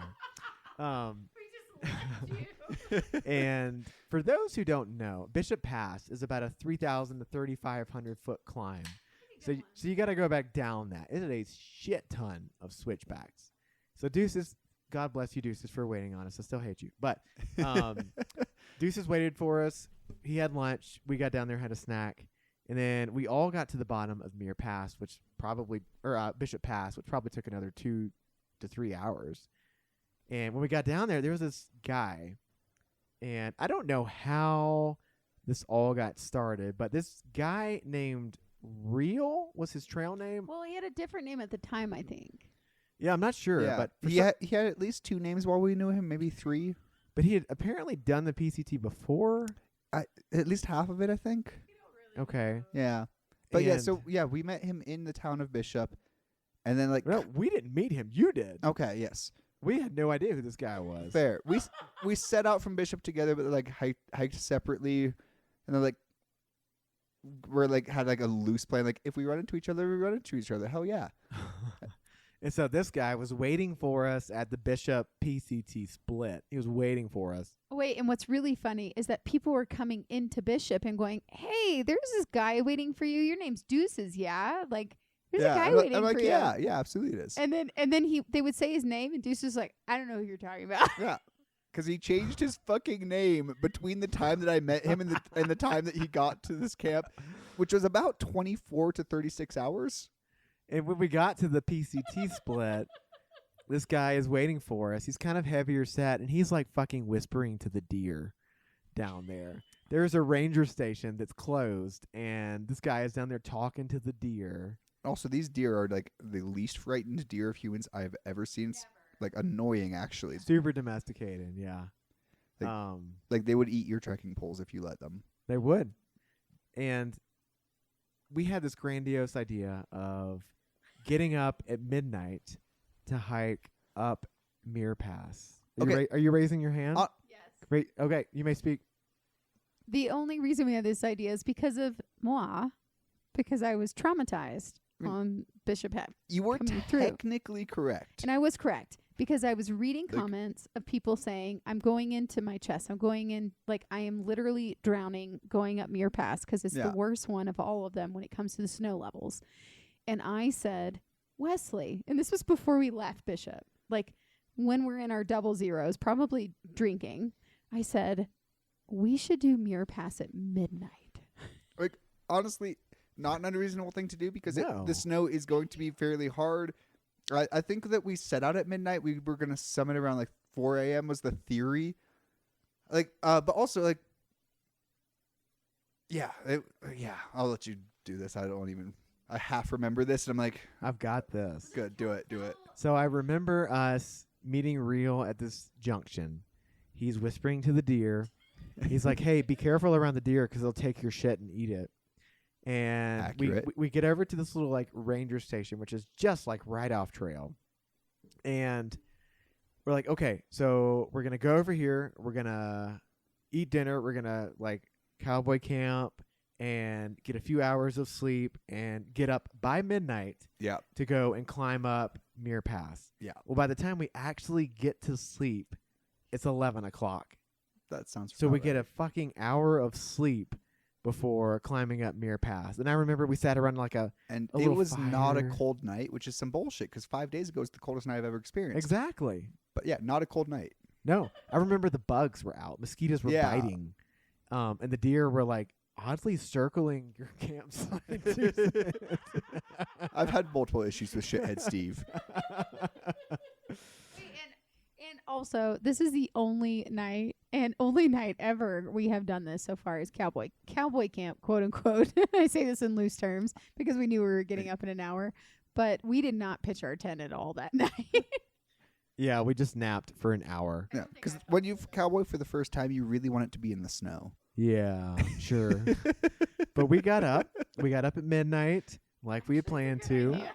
And we were ready to go by 12:45. We just did some coffee and a quick breakfast. And Deuces and this Real guy, who apparently were like BFFs at this point, they take off and leave us. And okay, you guys are the slowest people at getting out. No, Marie is slow. I'm the slowest person. No, but not only that, she had to take a shit within the first hour of starting. So of course that set us back. And I knew we were about to hit snow, so I'm like, well, let me take a shit in the grass or like the soil. All right, you know, you have way better control of your bowels than I do on trail. Damn. No, my bowels always happen around that time, and I can't stop them. Like I can't control them at all. Okay, mine are inconsistent, and I get about a 10-minute warning on trail. I only get a 1 minute warning. Damn, so that's I'm rough. Like, okay, once it starts, I have to go. Like half the time I never could dig a hole. Yeah. I just have to go and then dig a hole because my bowels just sabotaged me on trail. Yeah. But I want to hear your story of Muir Pass and then we can tell ours. Okay. Yeah. So I feel like you guys actually like recorded what you did to some degree because you have a much clearer memory of basically the entire trail than I do. But yeah, so we get up, so I think we left around 12:15 because you said 12 and 12 means 12. God damn it. Sorry, my father's child. But Same. So we go up and it has not frozen this night. Like waiting was a good idea if we had been remotely lucky, which we were not. So we are post holing to our waist with every step we take, basically up Muir Pass. And you walk around this lake, and like the lake is starting to crack, and like up to this point in the Sierras, like the lakes have all been thick ice, like you could just walk over them, it didn't matter. But now for the first time, we're paranoid about stepping on ice, and like we're paranoid about breaking through the post holes into this water, because like, you know, through hiker gear, I'm sure most of you know, is something where like it won't, being wet will not make it worse, because the reason you don't wear cotton is if it gets wet, things are worse. But if you wear wool, things do not get worse by being wet, but it does remove most of the thermal insulation that wool provides. So getting wet is like the nightmare situation in this kind of place, like when you're at freezing temperatures. So you still want to avoid it at all costs. And so we're going up, we're post-holing through this, trying to avoid this lake that is cracking all around us. I think we stepped on the ice multiple times, thankfully never broke through. We find this dry patch halfway up the mountain, and we're still on a pretty solid incline, but we're like, there's no snow here, and I'm exhausted. Being up this early isn't helping, and I can't see. So I'm going the fuck back to sleep, and I set up my tent there and went back to sleep for at least a couple hours. I don't think I ever knew this. Really? Climbing up Muir? Yeah. I thought that you guys. Oh my God! Was that your tent that we hiked by? Probably. Then how were you at the hut before us? No, there's no way. There's no way. I thought that was on Muir. I'm almost certain that was on Muir. No. Because when we got to Muir Hut, you were already there. Okay, maybe. You set up your tent after. No, I did that too. You're right. Wait, you did it before? Because I remember we saw your headlamps up at climbing. Because we hit it about 6 a.m. Yeah, no, you're right. I this must have been a different pass, because I definitely hit Muir Hut at sunrise. How high were you? Oh, like insanely. I mean, a good one to be high on, to be honest. Yeah. Like, okay, you're right. That was definitely a different pass. I was about to say, I was like, I never saw your tent. Yeah. So it has been, what now, 3 years? My memory is definitely clouded. And you've done another massive through hike in between. So. Yes, that is true. Okay, so yeah, that was a different night. Never mind. Ignore everything I just said. Well, but the lake was cracking that? could have been it, though, because Yeah. that was, I mean, it was really hard for us to navigate that trail. It was really hard to find. Yeah. It was really hard at night. Yeah, and like post-holing constantly. But you're right, because I definitely got to the hut at sunrise. And yeah, so this guy and I, and whose name I've forgotten again already. I feel bad, but like honestly, I knew him for 2 days. Fuck it. You know, and this real guy, like I said, he was a little heavy set, but he could move. He was fast. Unnaturally fast. Yeah. I think he was an angel. Maybe he was an angel leading you Yeah. through to the pass, because he Yeah. was like ungodly fast for the way he looked. I was like, this is not what the fuck's happening. Okay, you're right. Because yeah, we got to Muir Hut though at sunrise or a little before, and he and I decided to smoke out the hut, which I've been told off for multiple times, and I'm like, there's no cloth in there. Nothing's gonna hold the scent. It's fucking stone. People Fuck need off. to chill out. Also, I would have totally camped in Muir Hut if it hadn't been the middle of the morning. Right, Muir Hut kicked ass. Yeah. Like, I would have hiked out wood just to burn in the fireplace. Like honestly, if I'd known it was there, I wouldn't have done it. But yeah, it would have been sweet. Honestly, I would have told us just to go through Bishop Pass and keep hiking and then get to Muir Hut at midnight. Yeah. Honestly, if I'd realized how cool that hut was, I would have just said, let's keep hiking and let's get there and then pass out. Yeah. Even though you should definitely not camp at Muir Hut unless it's an emergency. Oh, sorry. Mm. Yeah. Just Yes. a heads up. You're not supposed to camp at Muir Hut. You are absolutely allowed to smoke it out though. I think that's on one of the signs. Absolutely. And if you ever use Muir Energy, if you start to get choked up because of all the molasses they use, that's okay too. So yeah, we can see you in real. We can see your headlights climbing, switchbacking up the mountain. Okay. We know that you're at least a half mile to a mile ahead of us. And at some point in the darkness, after base camp decides to take a shit, y'all are gone, and we run into a tent in the middle of nowhere, camped by 3 trees. I remember it very specifically. And then That's where I thought I camped. No, because you were already gone. Maybe I just saw that campsite. I was like, wow, I wish I was doing that. And then Were like, you in my head, I like delirious? turned it into You're I did that. delirious. So you were already gone though. And so we saw Okay. this campsite, and there was someone in it, like starting to stir around with their red light on. That was after what happened. No, this is all happening while we're still going up Muir Pass. And so we're going up. We pass this tent, and there are multiple boot packs. Some kind of cut switchbacks while the other follows the switchback. We finally get up to where we saw y'all on the side of the mountain, and we're continuing up, and then we get to this spot. It's like out in the middle of a little canyon, and there's a big old rocky outcropping. We're like, okay, well, this looks safe. Let's get on this, because we're kind of losing our bearings at this point because the far out map is all over the place. And so we get on that little rocky outcropping, and we're looking for the path, and we can't find it. So Basecamp steps off of the rock, and we're looking around for the actual path, and we can't see it because there's no obvious boot pack.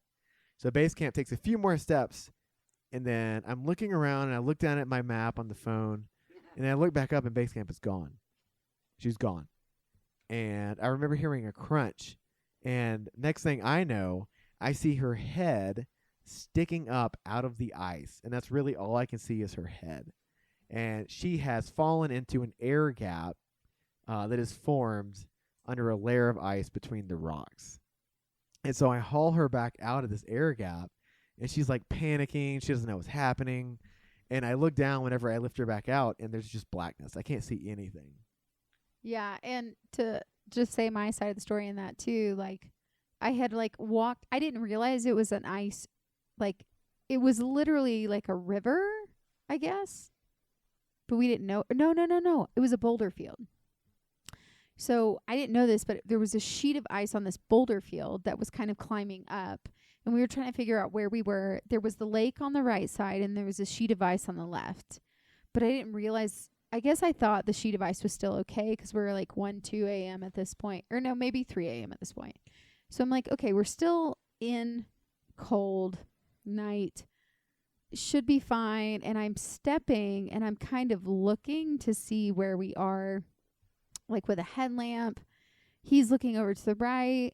We had seen your headlamps like go over this. It's like this weird, I don't even know how to explain it, but it was like a wall of ice, and it was like a curve, and then you disappeared. So we weren't sure exactly where the trail was. But all I remember... Oh, I guarantee I was not on it.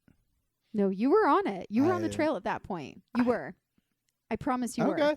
You were on it. Unless it wasn't you, but I don't think there was anyone else on it but you and the guy. So all I remember is the next thing I know is my feet gave way, and I couldn't feel anything underneath me.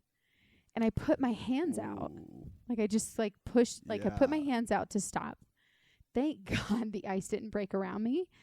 And Wesley like looks over and he's like, "Where are you?" And I'm like, "I'm stuck." I'm like my head. Wait, so you had your hands out on the ice, but there's nothing under your feet. There's nothing under my feet. Oh, that's the most terrifying I thing felt ever. nothing under my feet. I Holy was just shit. dangling. And I was like, I need you. Like, I literally, I probably was screaming at that point, like, get me out. Like, I need you to pull me out.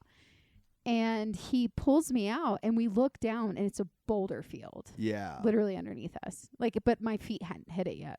Wow. And the ice had just gave way underneath me at 3 o'clock in the morning or 4 o'clock in the morning at this point. I don't even know what time it was because there was no grid for time.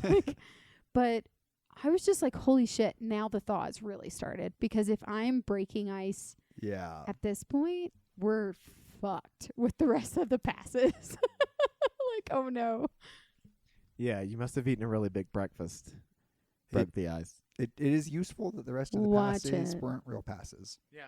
Thank God they weren't. I'm so glad we got through the rest of the like before with Mather, Glen. Yeah. All of those. I'm so glad we got through them when we did. Oh my God, yeah. Like, you're so lucky. 3 weeks later, it would have been hellish. I can't even imagine the people that went through it. I'm like, what did they experience? Because I've never heard anyone talk about their experience. I feel like those people just like maybe flip-flop. I don't know. But anyway, it was definitely one of those moments where I'm like, oh, I'm dangling on ice. But I didn't actually. What's weird is I think I went into survival mode, and I didn't actually process it like I did the other thing where I panicked and I was like, we're gonna die.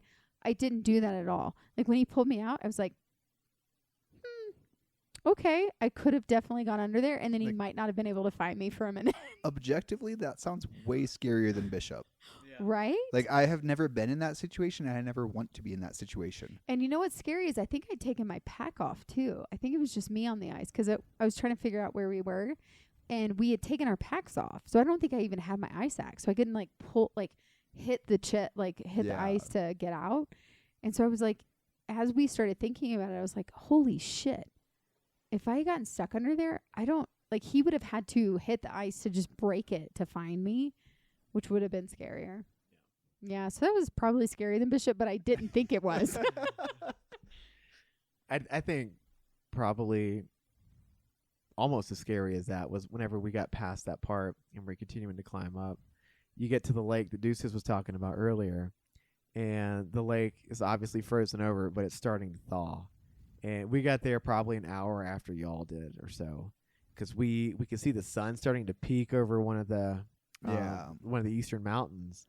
Yeah. And so it's starting to warm up. And as we're skirting the side of this lake, you can hear the ice cracking and popping. And you can see the cracks in the ice. And I'm like, holy shit, this is scary. Because if we go in, like, we're in it. Yeah. And we couldn't see the hut at this point because the hut is up the pass and, like, just beyond it. So we couldn't see it. Okay, yeah. And so we're like, holy shit, we have this giant, like, minefield of, like, lake cracks to navigate. And we do, but we veer, like, really far left off trail. And then we start to climb up the pass, and Basecamp's ahead of me. She reaches the hut. And I'm, like, sucking the hind tit. And she's videoing me climbing up. And we finally both get there, and we, like, hug each other and kiss. And we get in, like, the vestibule of the hut. We open the door, and we're just hit with this giant, powerful aroma of weed. And we're like, oh, it must be Deuces. Okay. I contributed maybe like a third of it. Just there were two of us. Were you hotboxing at that point? I think you were. Yeah. Oh yeah, we were absolutely smoking out the whole hut. Like that was the goal. Like, okay, so just to be clear, for those of you who think I'm being a giant asshole, this is not like a finished hut with like good insulation. There are holes all over this thing. It's made of rocks. There's no mortar. The weed smell dissipated, I am certain, within an hour or two. Just as justification for like me being me. Like, I don't do that in places where the smell's going to linger. Your hut's fine. Also, I want to say... People on Reddit do not agree with me. They've made that clear. But I'm sure that no one can smell it after you were there for a couple hours.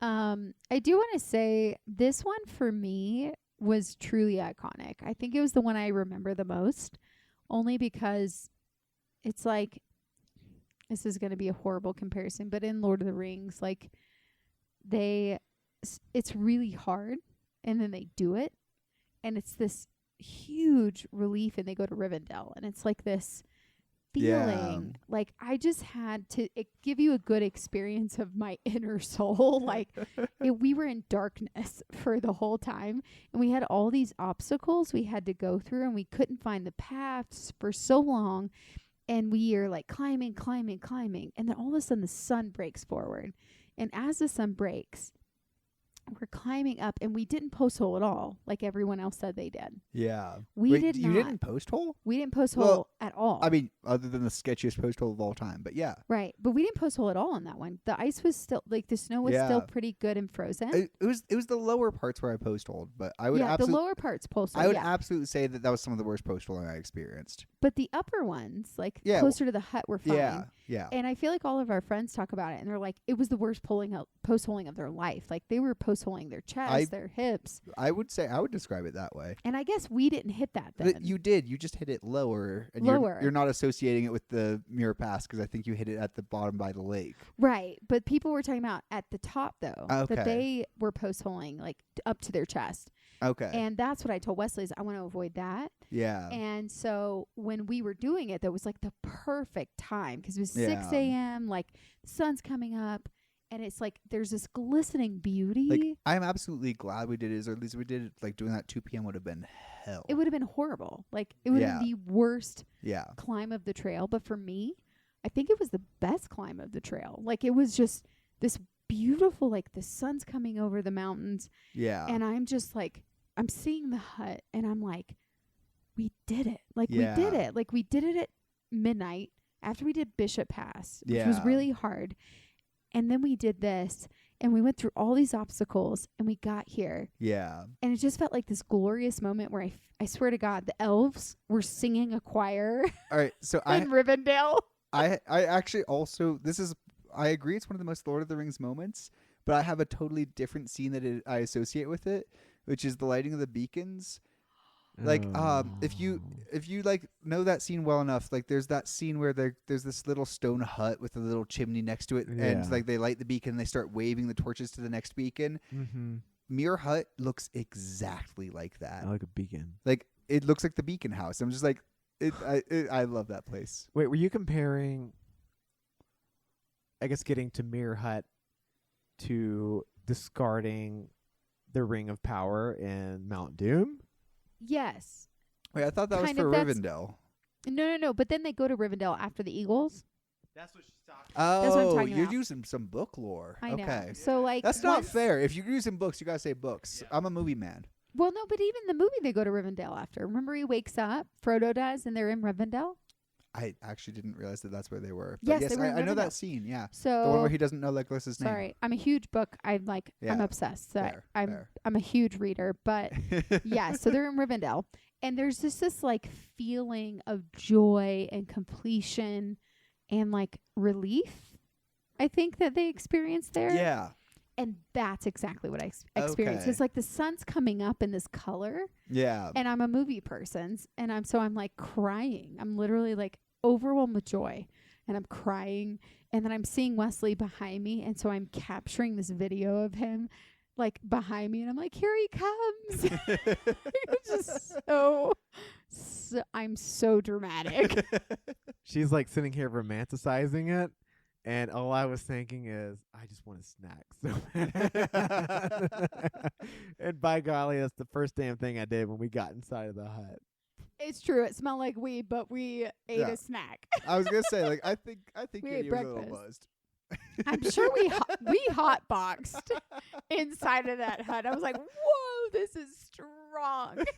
But nobody was as buzzed as Deuces, because all four of us finally got out of the hut and we started to leave. This has nothing to do with being stoned. I actually do not get tired while stoned. And Deuces Say it. was like, imagine someone walking a straight line and then Oh. veering like drastically to the right, and then trying to course correct and then veering to the right again. Whenever you get high, you veer to the right. Is it because you're wandering? Is that what's happening? is You're part- like, let me go explore. It is actually part of it. I am aware of where the trail is in general. It's just more fun to not be, especially in snow. I fucking love snow. And like, if it's not shitty snow, like coming up to Muir was shitty snow. Like that was not fun snow. Coming down from Muir, like the snow was pretty fun. Like, it wasn't like at all post-holy at all. We were just crunching down it with our crampons. Yeah. Like I absolutely love getting to the top of a pass, smoking a bowl, and then like just like fucking around on my way down. It's amazing, I'm sure. Because you did it a few times, and yeah. It was just the funniest shit for us because we're behind you. Like the guy that we don't know, he who is not named, I don't know, real. he like takes off down, and Deuces were with him. We never saw him again, did We never saw him again. That was the last time. Like, It's true. Again, he was so fucking fast, and I was don't insanely understand why, fast. though. I think he named himself real because he was a ghost, and he wanted to convince himself and everyone else that he was real. But he was actually ephemeral. He was a specter. Come on. Humor me. I got nothing, man. Shut the fuck up. Go away. Maybe he had all this weed Deuces, and he was like, Deuces, I know what you need. He smoked way more than me. But that's what I'm saying. Like- What if he wasn't real and he was like, I know that Deuces loves this.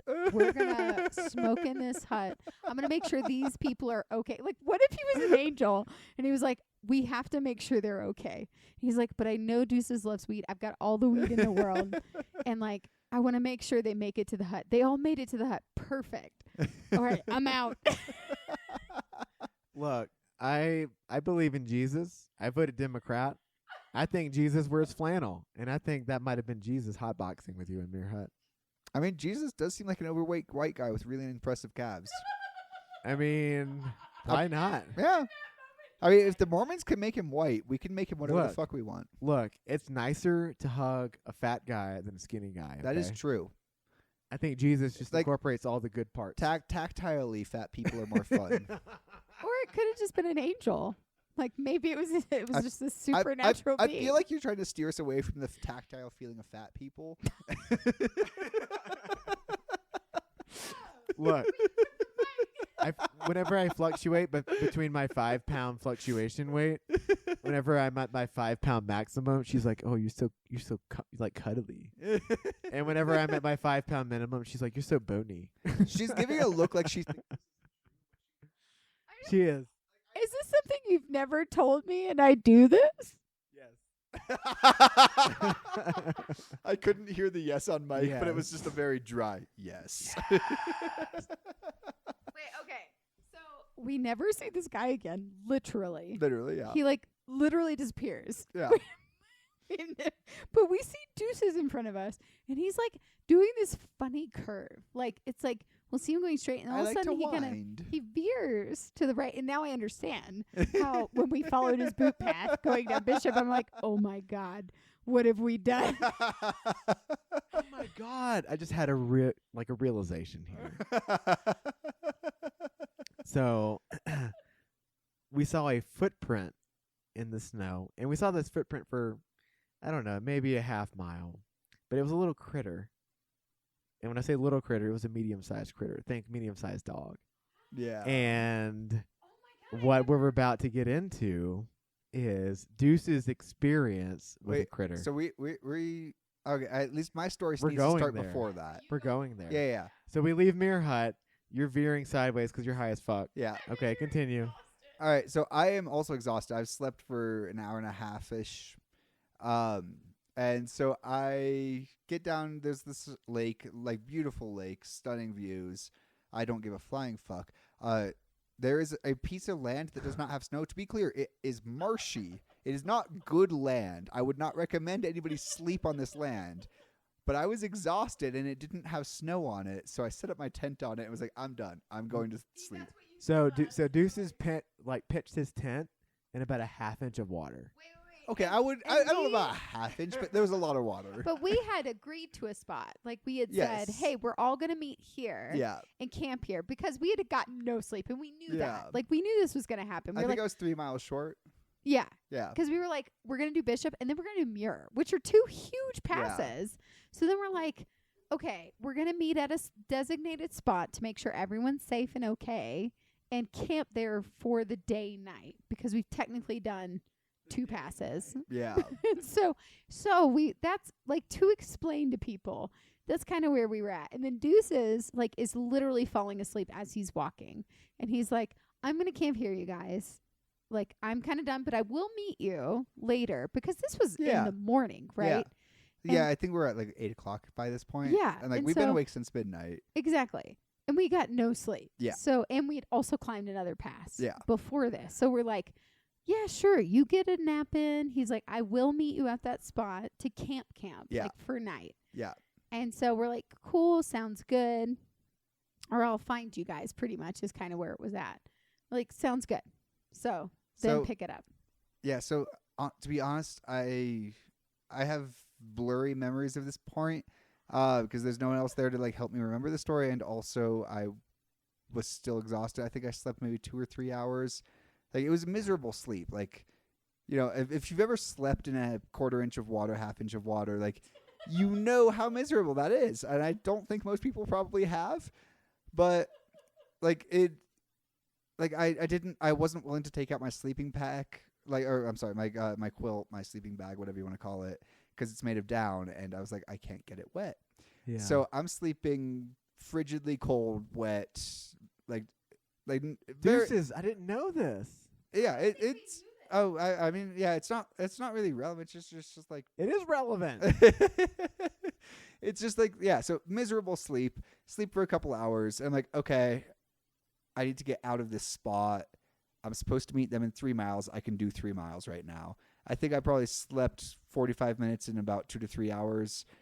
So terrible nap, but at least something. And I was tired enough that in this condition I did sleep 45 minutes. Yeah. So yeah. So I I back all my stuff up and I see what I think is a wolf in the distance. And I'm like, okay, cool. Like, so yeah, but like, I keep going, and at a certain point I see the like wolfish thing again. And honestly, at the end of the day, I'm pretty sure it was a large coyote. It could have been a small wolf, large coyote. It was gray. It was like, it had long legs. If it was a wolf, it was very small. If it was a coyote, it was very big. But also, coyotes don't often travel alone. But like, yeah, one way or another, like, so yeah, there's this lone canine that is essentially stalking me, and it stalks me the entire 3 miles until I reach base camp in Yeti Legs. And I'm like, I get there, I'm like, yo, there's a coyote following me, and they're like, okay, sure, whatever. So they've set up their tent on like this lovely view, like this place with this lovely view, and they're like, well, there's a good spot down there. I'm like, yep, no view, but I don't give a flying fuck. It's under some trees. There's no snow under it. There's no water. So I set up my tent, and everything I have is wet. So I'm hanging everything up because, obviously I've just been sleeping in the water.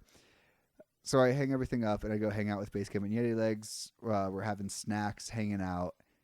And then I don't know if you want to take over, but yeah, from my experience, we're hanging out, and the coyote starts like coming towards us.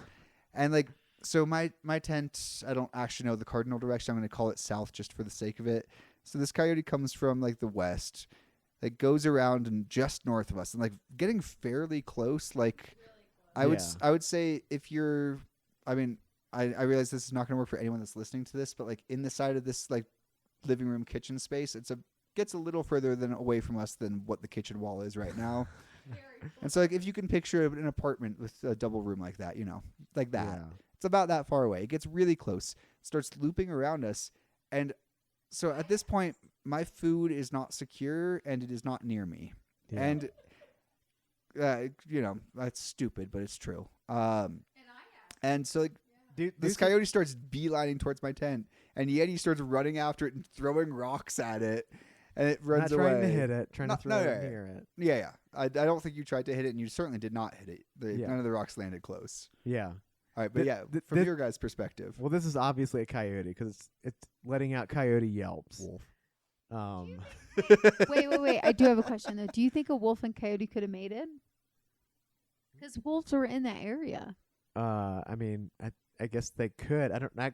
To be honest, I'm not going to say one way or another because I don't know if wolves are active in the Sierras. Either big coyote, like very large coyote, or very small wolf. But the calls it was making were very coyote. Yeah. And it was exhibiting coyote behavior because Deuces This is why you should never ask a biologist to like talk to you. It's not fun. They take away all your wolf stories. Sorry. So he was camped about 150 feet away from us, and this coyote is following him several hundred feet behind. There's a decent lag. It is following him up the trail, and this little fucker, the coyote, is trying to like play us. So let me explain to you what this thing is doing. So this little coyote is doing a feint. So it is circling one of the Evolution Lakes. That is where we're camping, is the Evolution Lakes, just before Evolution Creek. And this little fucker is circling one of the lakes, and it'll approach the water. And it'll act like it's trying to catch a fish or some type of critter at the shore. And it'll look down at the water, and then it'll move a little bit closer. And it'll go back to the water and look a little bit closer. And every once in a while, it'll look back at us to see kind of where we are. Wait. Is this actually something they do? I don't think that this is an actual tactic, but this is definitely coyote habit because they're super crafty. Really? Coyote are very crafty. They can be easily urbanized, and they can adapt to just about any type of environment. So this little fucker is playing us. And as it's doing this along the shore of one of these lakes, it's getting closer and closer to us. Then I said... What did you say? Well, I had said, Deuces, is your food at all put up? Or is it hanging on a tree? Okay, so it was definitely hanging out. Not only was it not put up, so in this area you were required to have a bear can. You cannot physically fit all your food into a bear can, so you have a bear can and a bear bag. At this point, the bag, it's not a bear bag, I'm sorry, it's a dry bag. My dry bag has food in it. My bear can exists, but the lid is not on it. It wasn't on it? I don't think so. Oh, no. That thing was about to take everything. Yeah. We were just watching it like it was like a circus. We were like, oh, look at this Like, cute coyote. Right? Like, before it circled around us, I didn't think it was actually going for my food because there was an easier route that didn't involve circling near us. That's interesting. Okay, so I just looked it up, and there is a gray wolf pack confirmed in the Sierras as of 2023, so the next year. Oh, I was the first person to see a wolf in Sierras. Well, there you go. But like Deuces said, I was throwing a few pebbles at it, and then I actually picked up a huge honking rock and threw it, and it finally skirted away, and it never bothered us again.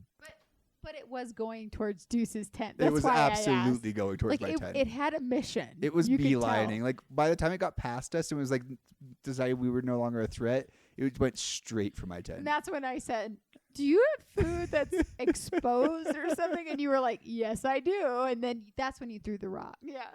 Yeah, and coyotes are far more facultative scavengers than a wolf is. A wolf will go after that kill. Fair. Yeah. So if so it what was you're a wolf, you would have been killed. So what you're saying is your food would have been done. Yeah, if you had let the coyote get to it, it would have fucked that food up. But a wolf would have just done it. It wouldn't have cared. I mean, it's a lone wolf, so it's already a little screw in the head. A wolf would have most likely not gone after his food because they're predators. Wait, so you're saying it might have been a wolf? Wolves are not really omnivores as opposed to a coyote. They'll scavenge and they'll pilfer and they'll hunt for. I Just might have about had anything. jerky. I don't know. Oh, wait. So you're saying that it was a coyote because it came so close and it actually tried when we were around. Well, I think it was the coyote because of the sounds, but also because of its behavior and the fact that it was going after his pile of shit food that was not just a nice hunk of meat. Okay, it was probably a coyote, admittedly, but But it was huge. It No, was- I it will was say it was large. really big. It was big. Well, yeah, if it's the only coyote in that area, it's just, it's monopolizing on all the food sources. So, yeah, it would get bigger.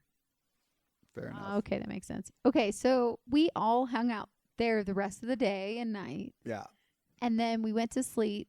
And then we got up. And we did hike together the next day. I got honest. I barely remember this day. I know. And I do too. Until we hit Evolution Creek. And that's why I remember this day. Yeah, so days 4 and 5 are the day that we got over Bishop Pass and then Muir Pass. They all kind of run together because we only got an hour of sleep, so we didn't really delineate those. But we got over 6,000 feet in gain those 2 days, which is a shit ton. The mileage, How many miles? 25.26 miles, 6,000 feet in gain. All right. I mean, it's not bad. It's not bad. It's not bad, but if you put it in Like- combination. of Yeah. like, Also, this was like snowy and yeah, it's post snow. holy, and yeah. So imagine snow. Snow makes everything harder. Like, I would say 25 miles in that section. I'm not ashamed of that by any No. means. all. Also, we're almost at 2 hours and we have 2 days left. So, how do you want to tackle this? Should we blow through it? I mean, then I feel like we got through the best day already. Well, I mean, you hate being wet, and the next day we all wake up together after your coyote debacle, and we hike downhill until we get to the Evolution Creek crossing, which is wide as fuck. It's about 150 feet wide. I would like to be clear. I was following your guys' advice by holding my pack over my head. Well, no, that's what we were told as well. Which is terrible advice. No, I just decided to do that. Really? No one told us. Oh, I thought that was what we were supposed to do. No. Ah. Okay, yeah. I just did that to not get our stuff wet.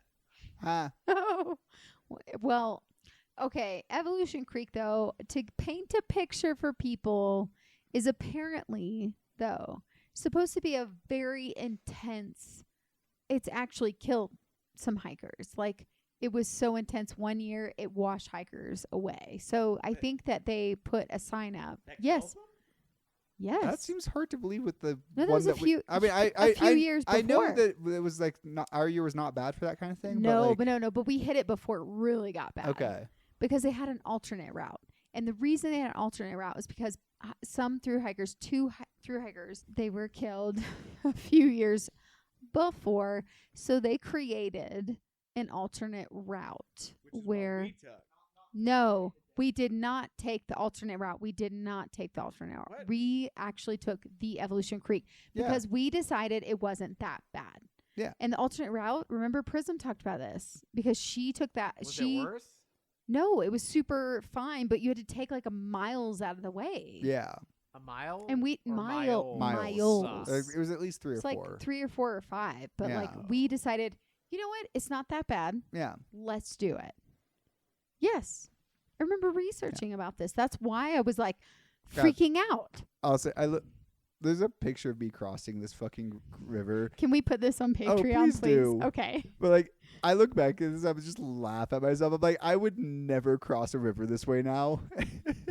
And you know what you know. Charlotte, just so you know, this is day 76 of the PCT. So you'll find a font of images for this. We have a lot of pictures of this day, I feel like. Yeah, and one of the best sexy images of me shirtless crossing the creek carrying Damn a backpack right. for my wife. Mm. Damn right. Brownie points. Ow, You want to put that on the social media page? ow, ow. Taking that as a yes. Maybe. So we're doing all this with Deuces, and Deuces hates being wet, by the way. Okay. At this point. Like You're like not okay with it. I was scared of river crossings at this point. Which, So was I mean, as you Like, should, because I yeah. was too. Like at Because we this- hadn't had yeah. them yet. Like at this point in my life, I've gone through the CDT. I've lost 2 phones to rivers. I've been swept 15 feet down a river. I'm like, I'm confident in a river now. But at this point, I was Yeah. very much not. And I'm out there like, I'm going to cross this goddamn motherfucking river. I'm going to be a man I- and take my wife's backpack with me. I feel like at this point, we need to break it to everybody that this river is about 1.5 feet deep and not flowing fast. No. No. It was not bad at all.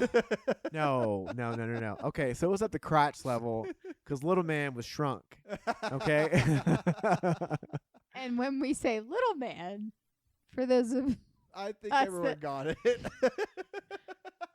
little man, she can't. She can't recover from this. Wait, please clarify for the listeners that aren't hikers what exactly little man what is. were you gonna say about little man? if you don't know what penises do when they're cold, they literally hide inside themselves. I Oh didn't shit! Know, I didn't know this I didn't until know I was you weren't married. circumcised. No, he's circumcised. Oh. It just still hides inside itself. Does yours not? Oh, mine does, but I'm also not circumcised because No, he is my parents circumcised. loved me. I am circumcised. No, his parents loved him too. Then why'd they Listen. cut off your penis? Deep South. We all deep South. Yeah, I mean, yeah. come on. I feel like all deep South got circumcised.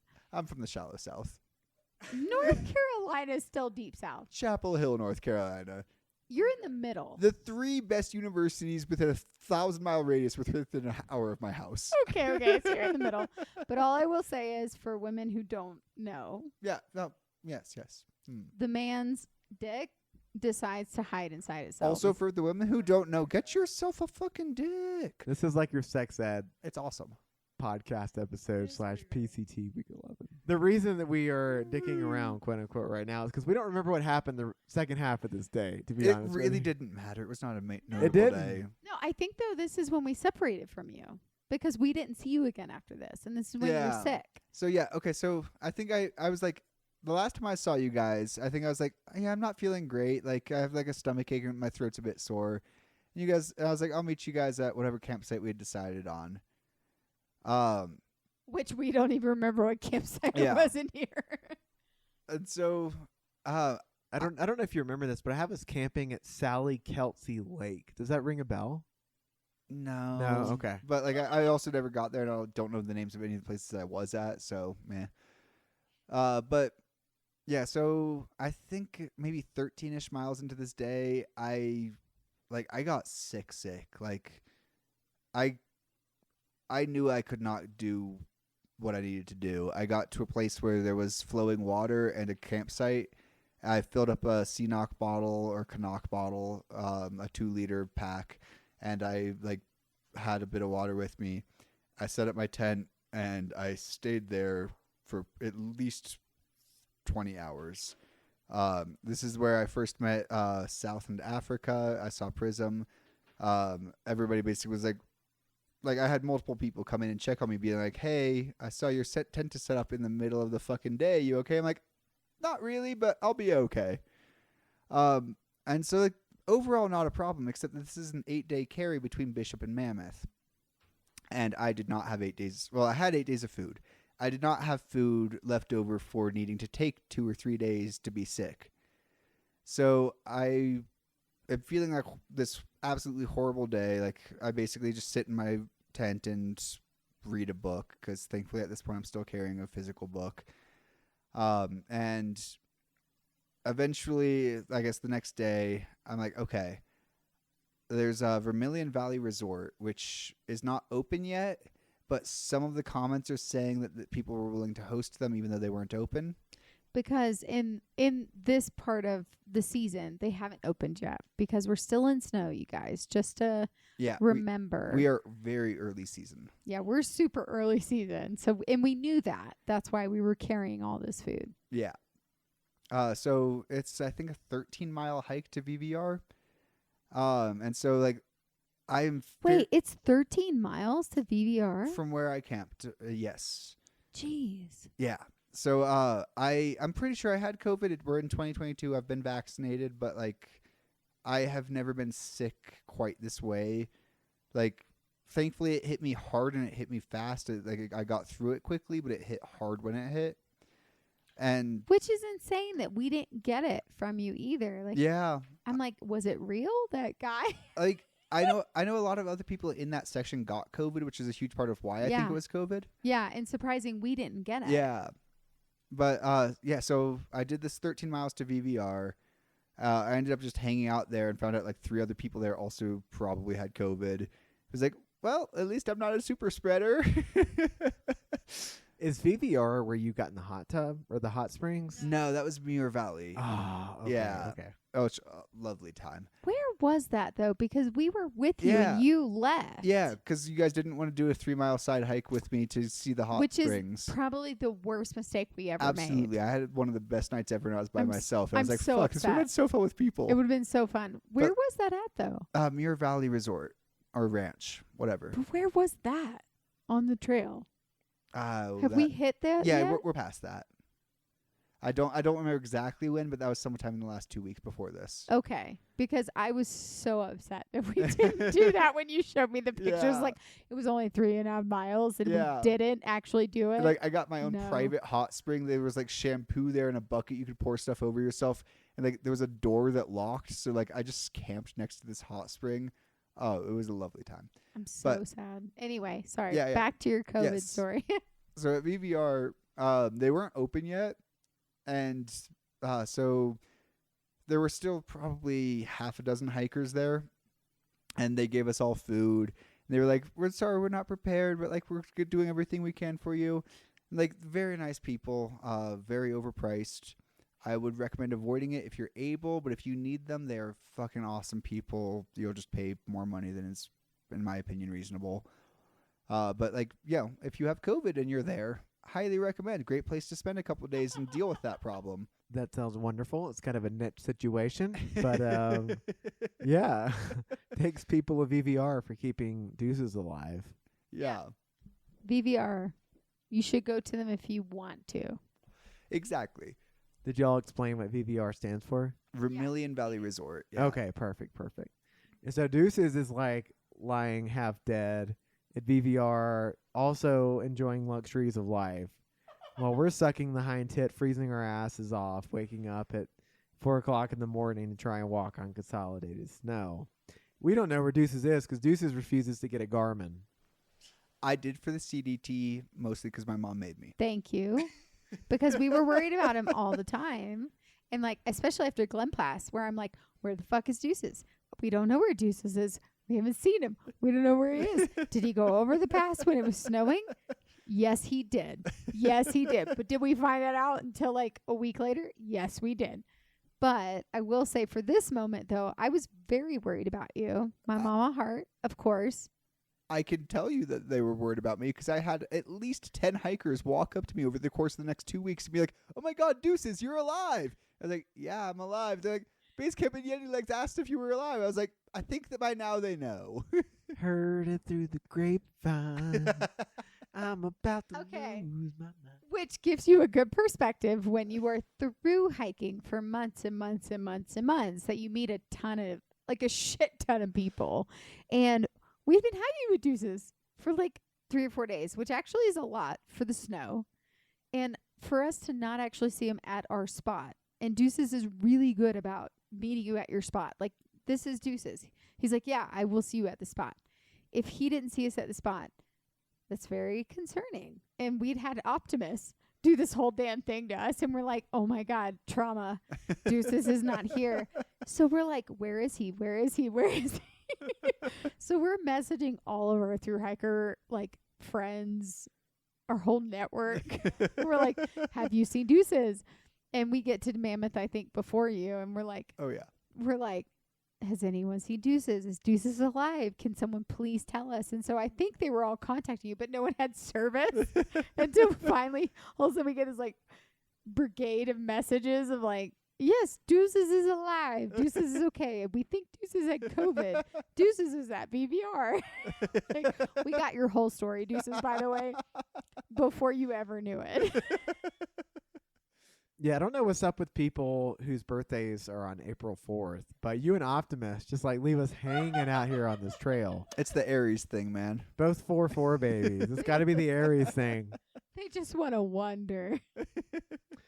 To wrap up this week, we are on the 7th day of this week. This is cumulatively day 77 of the PCT. We've fucking lost Deuces. And we are sucking the hind tit on this day. And by that, I mean we are hiking in flooded trails. We can see rock hops, but they're all submerged. And this is when we crossed Mono Creek. Do you remember that one? No, it is. No, that was the next day. It was May 21st. No, it was May 21st. I swear to God, because I have it in my phone. It was May 21st. He's pointing to a spreadsheet. Wesley That's very Allen Black. convincing. Where is my phone? Was that the last day? Yes. Oh, I'm so sorry. The spreadsheet disagrees I with thought you. May 20th was. May 21st. I'm sorry. I thought you were Okay, asking for May 20th. Did you guys as our make last the day. spreadsheet while you were hiking? Wesley did. No. Jesus. No. After. Okay. Oh. Welcome to our gifts. Like, I will do it before. He'll do it after. Okay. I I will do it never. I could fucking care after, but before. I like to know trail statistics. I couldn't tell you half the names of the town I was on in CDT, let alone the people. But see, I can tell you everything about the town because I can tell you everything about the Arizona Trail right now. he's dissected it. Okay. Yes, I did not AD and film and dissect the Arizona Trail. But the Pacific Crest Trail, I did dissect. I literally created a spreadsheet. I am firmly against doing that. I won't look at pictures of the trail that I'm going to do next. No. But that's why in this one, with the Arizona Trail,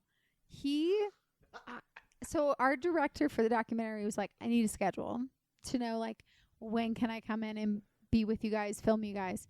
And I was like, oh, God. Because I told Wesley, I will not do a schedule for the Arizona Trail because it stressed me the fuck out. I was like, always like, oh my God, we're not making miles.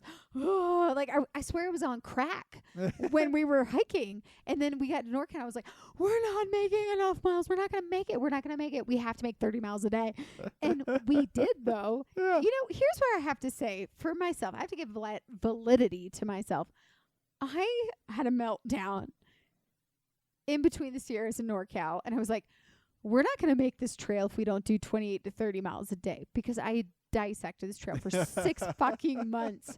And Wesley was like, okay, let's do it. And we did, and we caught up to you. But I will say all that to say that we did end up doing 28 to 30 miles a day on that trail. But this one, I said about the Arizona Trail, I was like, I'm not doing this shit. I want to enjoy it. I want to understand, but I'll do all the miles. I just want to understand.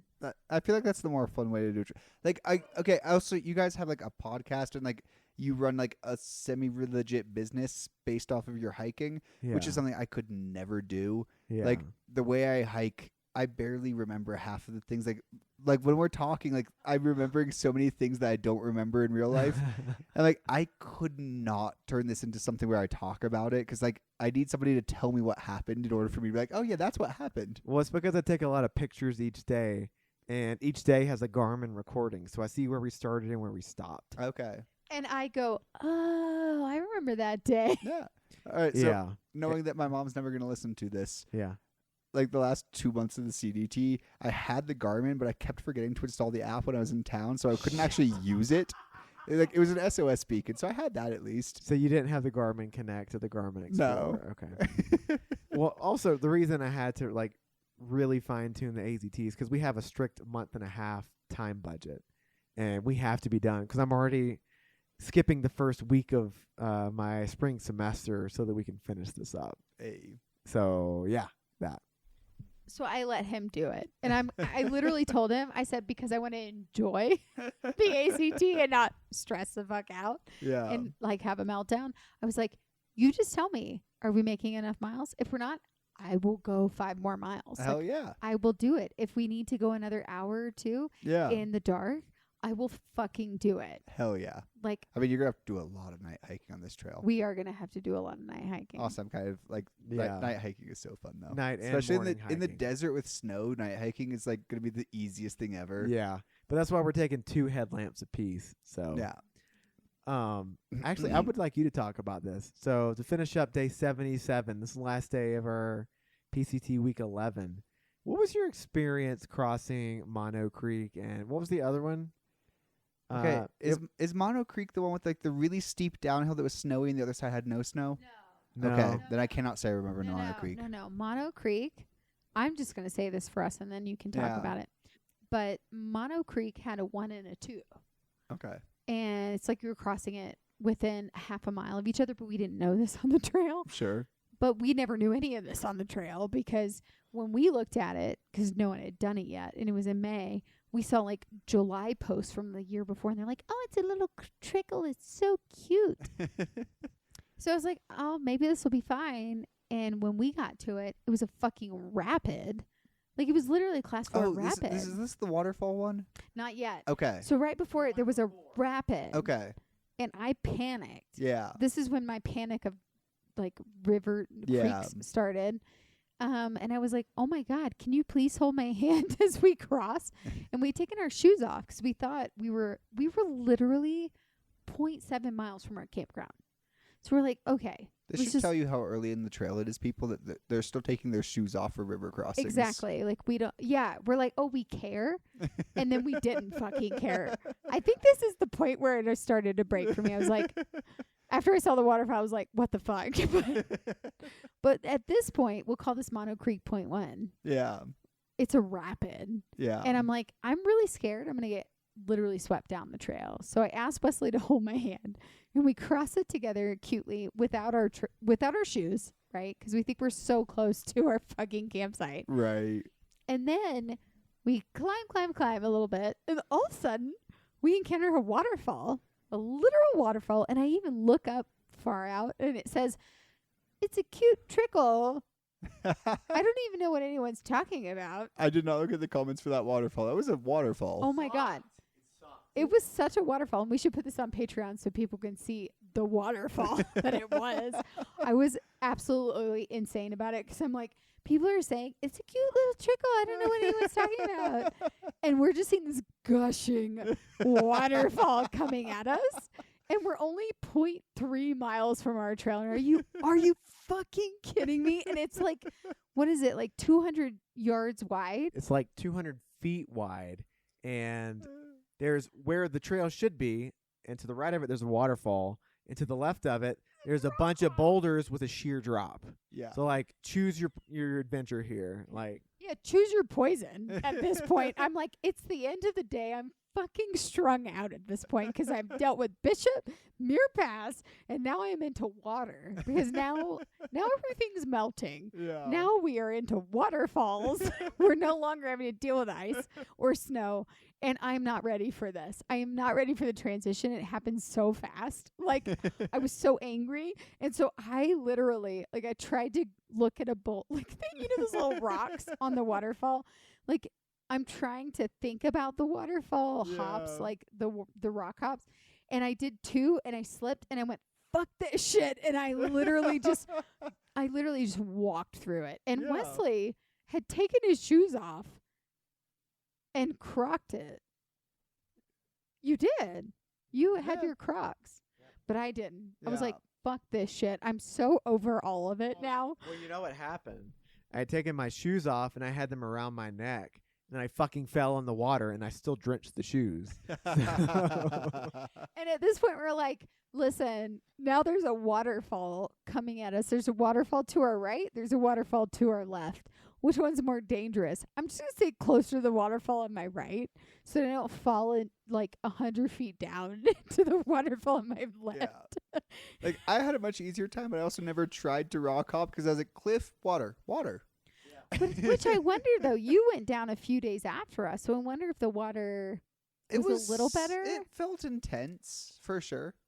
Dude, it was like scary. Yeah, I didn't ever think I was gonna get swept, but like I had to stop and like make sure my pole was in a firm place, make sure my foot was in a firm place before taking the next step at each time.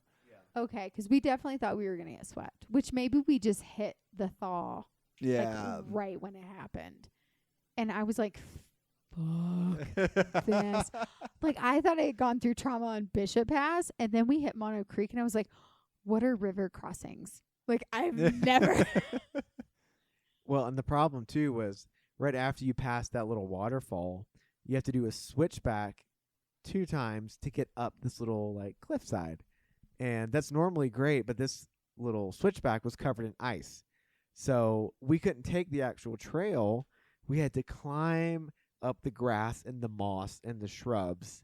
And I was like slipping back downhill and just super pissed. And I was cussing at the dirt, which my professor would get on to me for calling it dirt. It's soil. For cursing at the soil. And then as soon as we got to the top of that climb, I'm like, I am done with this day. Like, we're not going any further. And so we pitched the tent right there. Also, I just want to clarify for everyone. This is a man who has, I think, 15 soil samples in the trunk of his car. Like I saw it earlier today. I was like, why do you have like a shit ton of weed in your car? Oh, that's dirt. You just have a lot of dirt in your car in jars. There's soil samples, okay. And therefore. And I want to use a microscope to look at macroplastics in this. Ah. Yes. Did you know that dirt is, I think, Phenoscandian for dirty, filthy, nasty, trashy? So don't call soil dirt because it's not trashy. I mean, if it has microplastics in it, it might be. Only because of humans. Only because of us. Yeah. That's why I'm a firm believer that foodstuffs are going to be the #1 downfall of humanity before water. Because erosion's happening at unfixable rates unless we decide to try and fix it. But think about how good it smells whenever like a hog farm gets swept into a river. Like bacon. Damn right. So yeah, we pitched the tent this night, and that was the freaking end of this. That was the end of this week. I'm going to wrap this episode up right now because we're almost at 2.5 hours. I was covering my mouth with 2 hands because that was such a good joke. I'm sorry, Deuces. I would have laughed, but I didn't have the mic. I stole that one from you. No, but this was truly an iconic week, and I'm just so thankful that we had Deuces for this week because we had so much story with us, with you. Yeah. And like when Wesley and I were talking about it before we hit the trail, it was like, okay, we want to do one more PCT story before we hit the trail.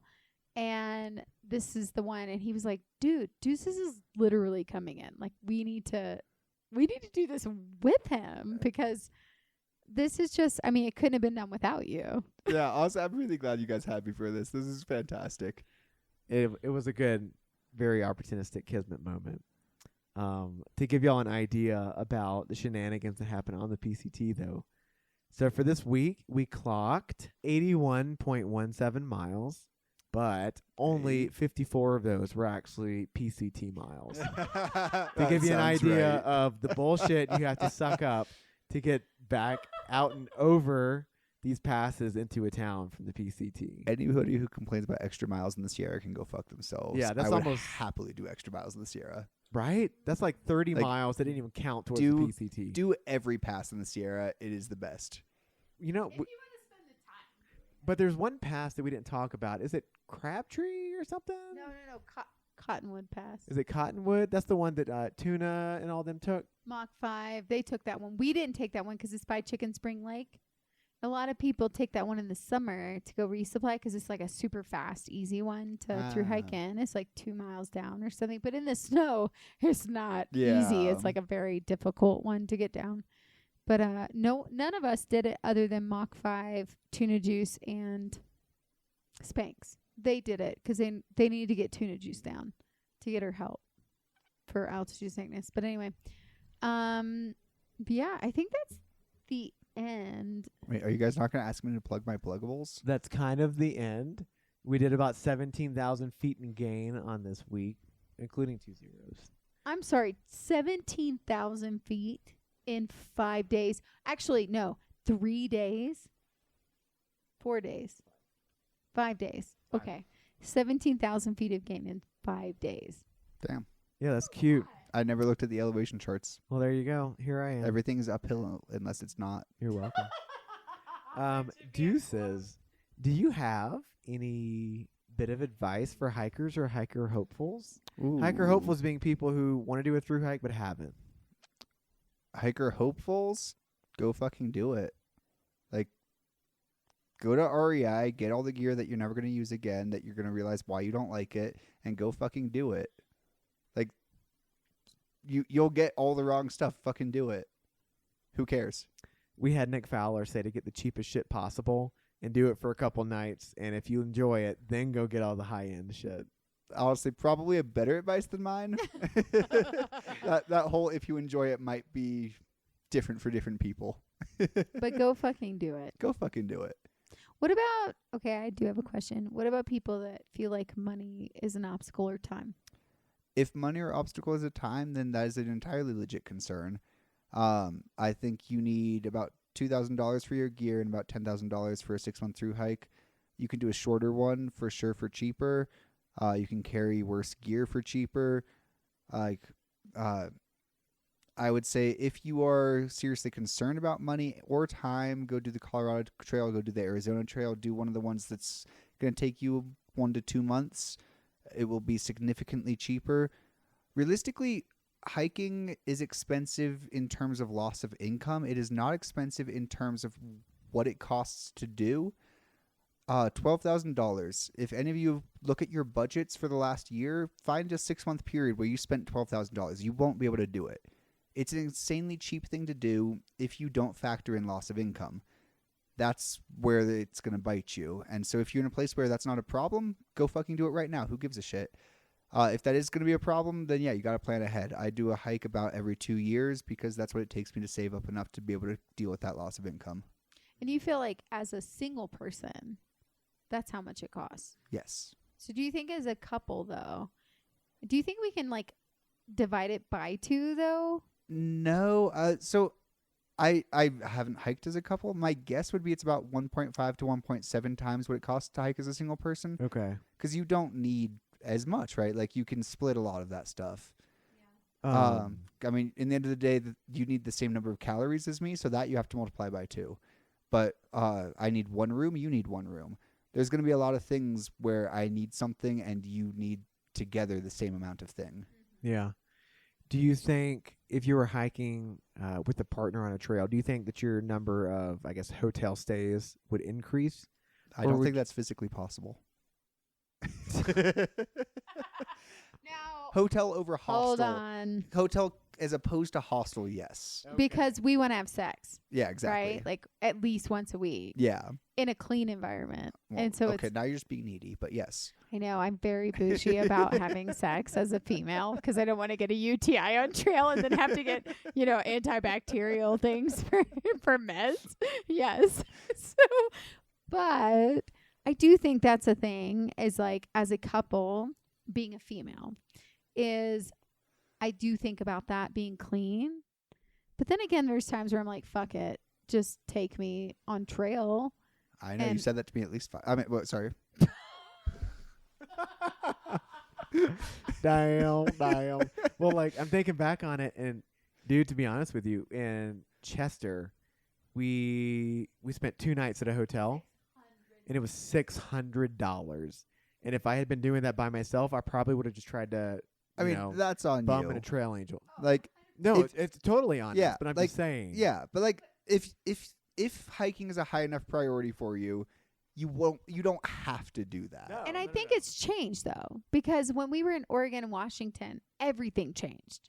It was like we can figure it out having sex. Like I all of a sudden changed. Oh, so as soon as you got out of the most expensive state in the country. Yeah. Exactly. Once we got out of California, I was like, I don't care where we have sex. Let's try the tent. Like, no. I did try the tent before, but everyone was around and it was very awkward. I know. We could all hear it. Yeah, exactly. Weird that you brought a box spring on trail. Or wait, what did the thermorest That's not what sound it like? sounds like in an air mat.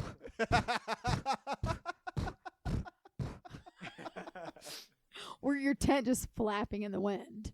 And everybody's like, wait, it's not windy. That was the worst. But I will say once we got to Oregon, Washington, I didn't care as much. So I'm wondering on the AZT, like, if that's going to be a factor. Because I'm like, whatever, just get it in me. Think based on my personal experience with bouginess on trail, it will be at the beginning, but it'll go so much faster before you're like you'll be 300 miles instead of 700 before you're like, okay, I'm trail people again. Yeah, like, it's fine. Yeah. Let's just do it in the tent. I mean, also, I'm speaking as somebody who does not pink blaze and does not hike with a spouse. And after a while, you can't wash the funk off, the smell off. So you kind of stop taking as many showers. So you spend less time in town. So you spend less time in hotels. Yeah. So that kind of plays a factor into it as well. And I think the biggest thing was I just would be like, just get a wet wipe and wipe him down. Like, that's pretty much, I think, what I got down to at the trail. Because I'd be like, whatever. Like, we're on the trail. Like, Oregon, Washington, I feel like we did not take we took like 1 or 2 zeros in both states. And I was just like, just wet wipe him. Yeah. It'll be fine. And I do think that was like, I do think that was a thing. So for couples that are listening to this and you're like genuinely wondering about this, because it is a concern for a lot of couples, like, well, what is that going to be like? And what is their sex life going to be like? And what I do think I can add to this conversation, and I've not hiked as a couple, but I did hike with my best friend, is if you're not people that met on trail, make sure that your mileage is going to be roughly the same. Like, I know you guys mostly hike together, like literally hiking together, but a lot of people, and it's not like a lot of people will separate for a few hours, then meet up at a place, but make sure that you can both do a 20-mile day. Like, if one of you is doing 11 and the other one wants to do 25, it's going to be a problem. And that's a great point, because that's something we had to reconcile. It's like I was slow and he was fast. Yeah.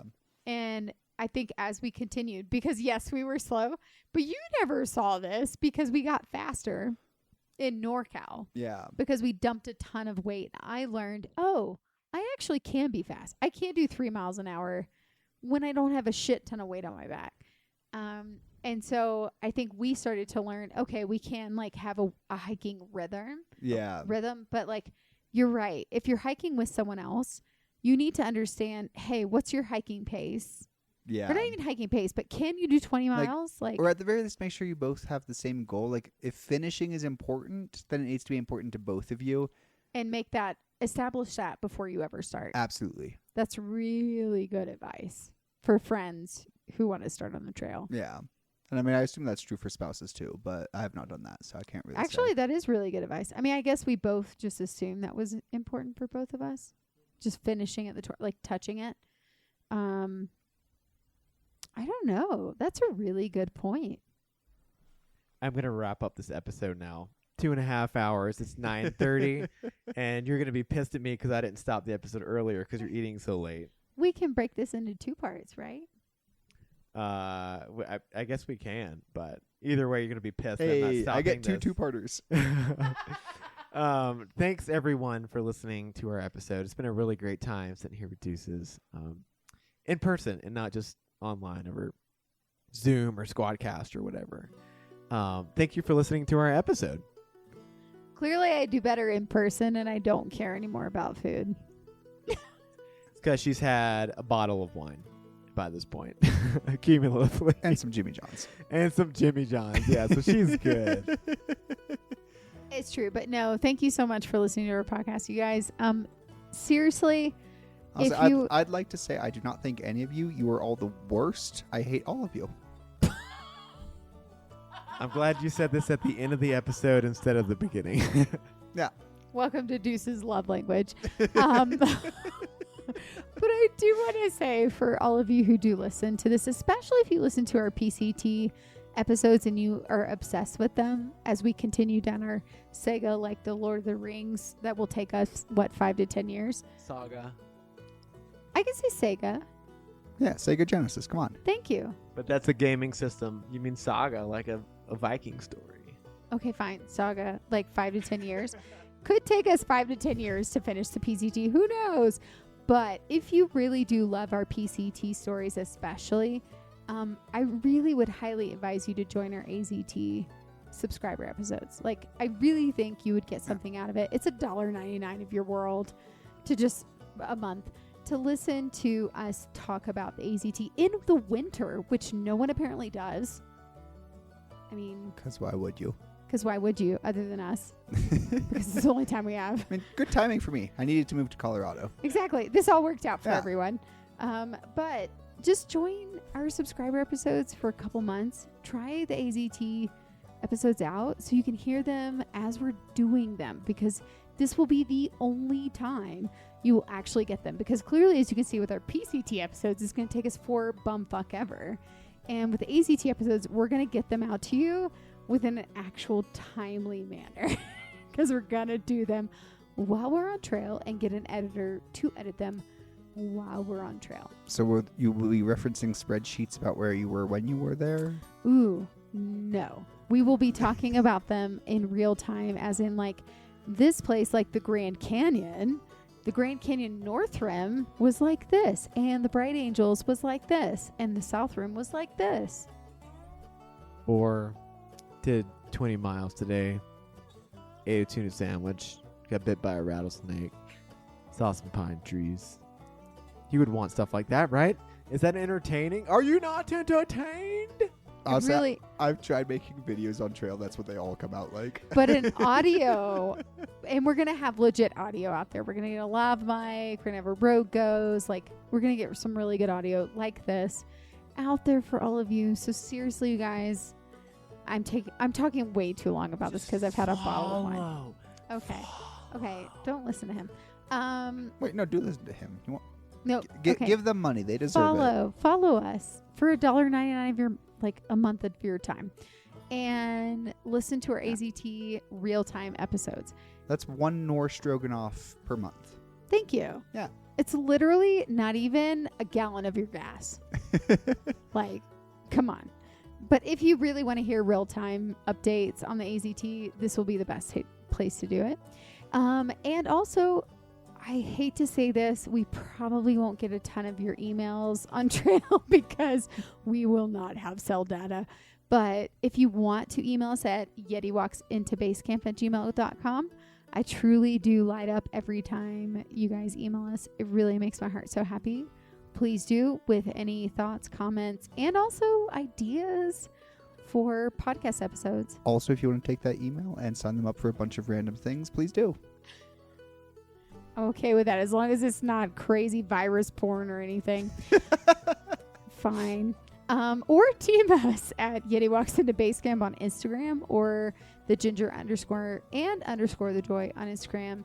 And we will get back to you when we're on trail, when we are in town. Huge shout out to the Fire Wenceslas for the intro and outro music here, and thank you, AJ, for editing this episode. And this will actually be the first episode that Charlotte uploads on our behalf. She is basically our functioning manager right now while we're hacking the AZT. So thank you, Charlotte and AJ, for all that you're doing behind the curtain. Thank you so much, you guys. Seriously, we really appreciate it. We'll be on the AZT when you listen to this, and so you can follow us on Instagram to see what we're posting, if we post anything at that point. Sorry if it comes in late. That being said, I think we... Wait. What? Thank you, Deuces, for being on this podcast. Yeah, thank you guys. And thank you for making the enchiladas that we're about to go eat right now. Absolutely. Yeah, seriously. If you guys also want him to join us on more episodes as like a reoccurring podcast host, potentially, we like him. Let us know. Yeah. I think I'm only somewhat annoying. Semi. 23.7% annoying. Damn right. I think you guys could make fun podcasts together when I'm not here. She means when she goes to do the CT while Yeti has to stay here and work.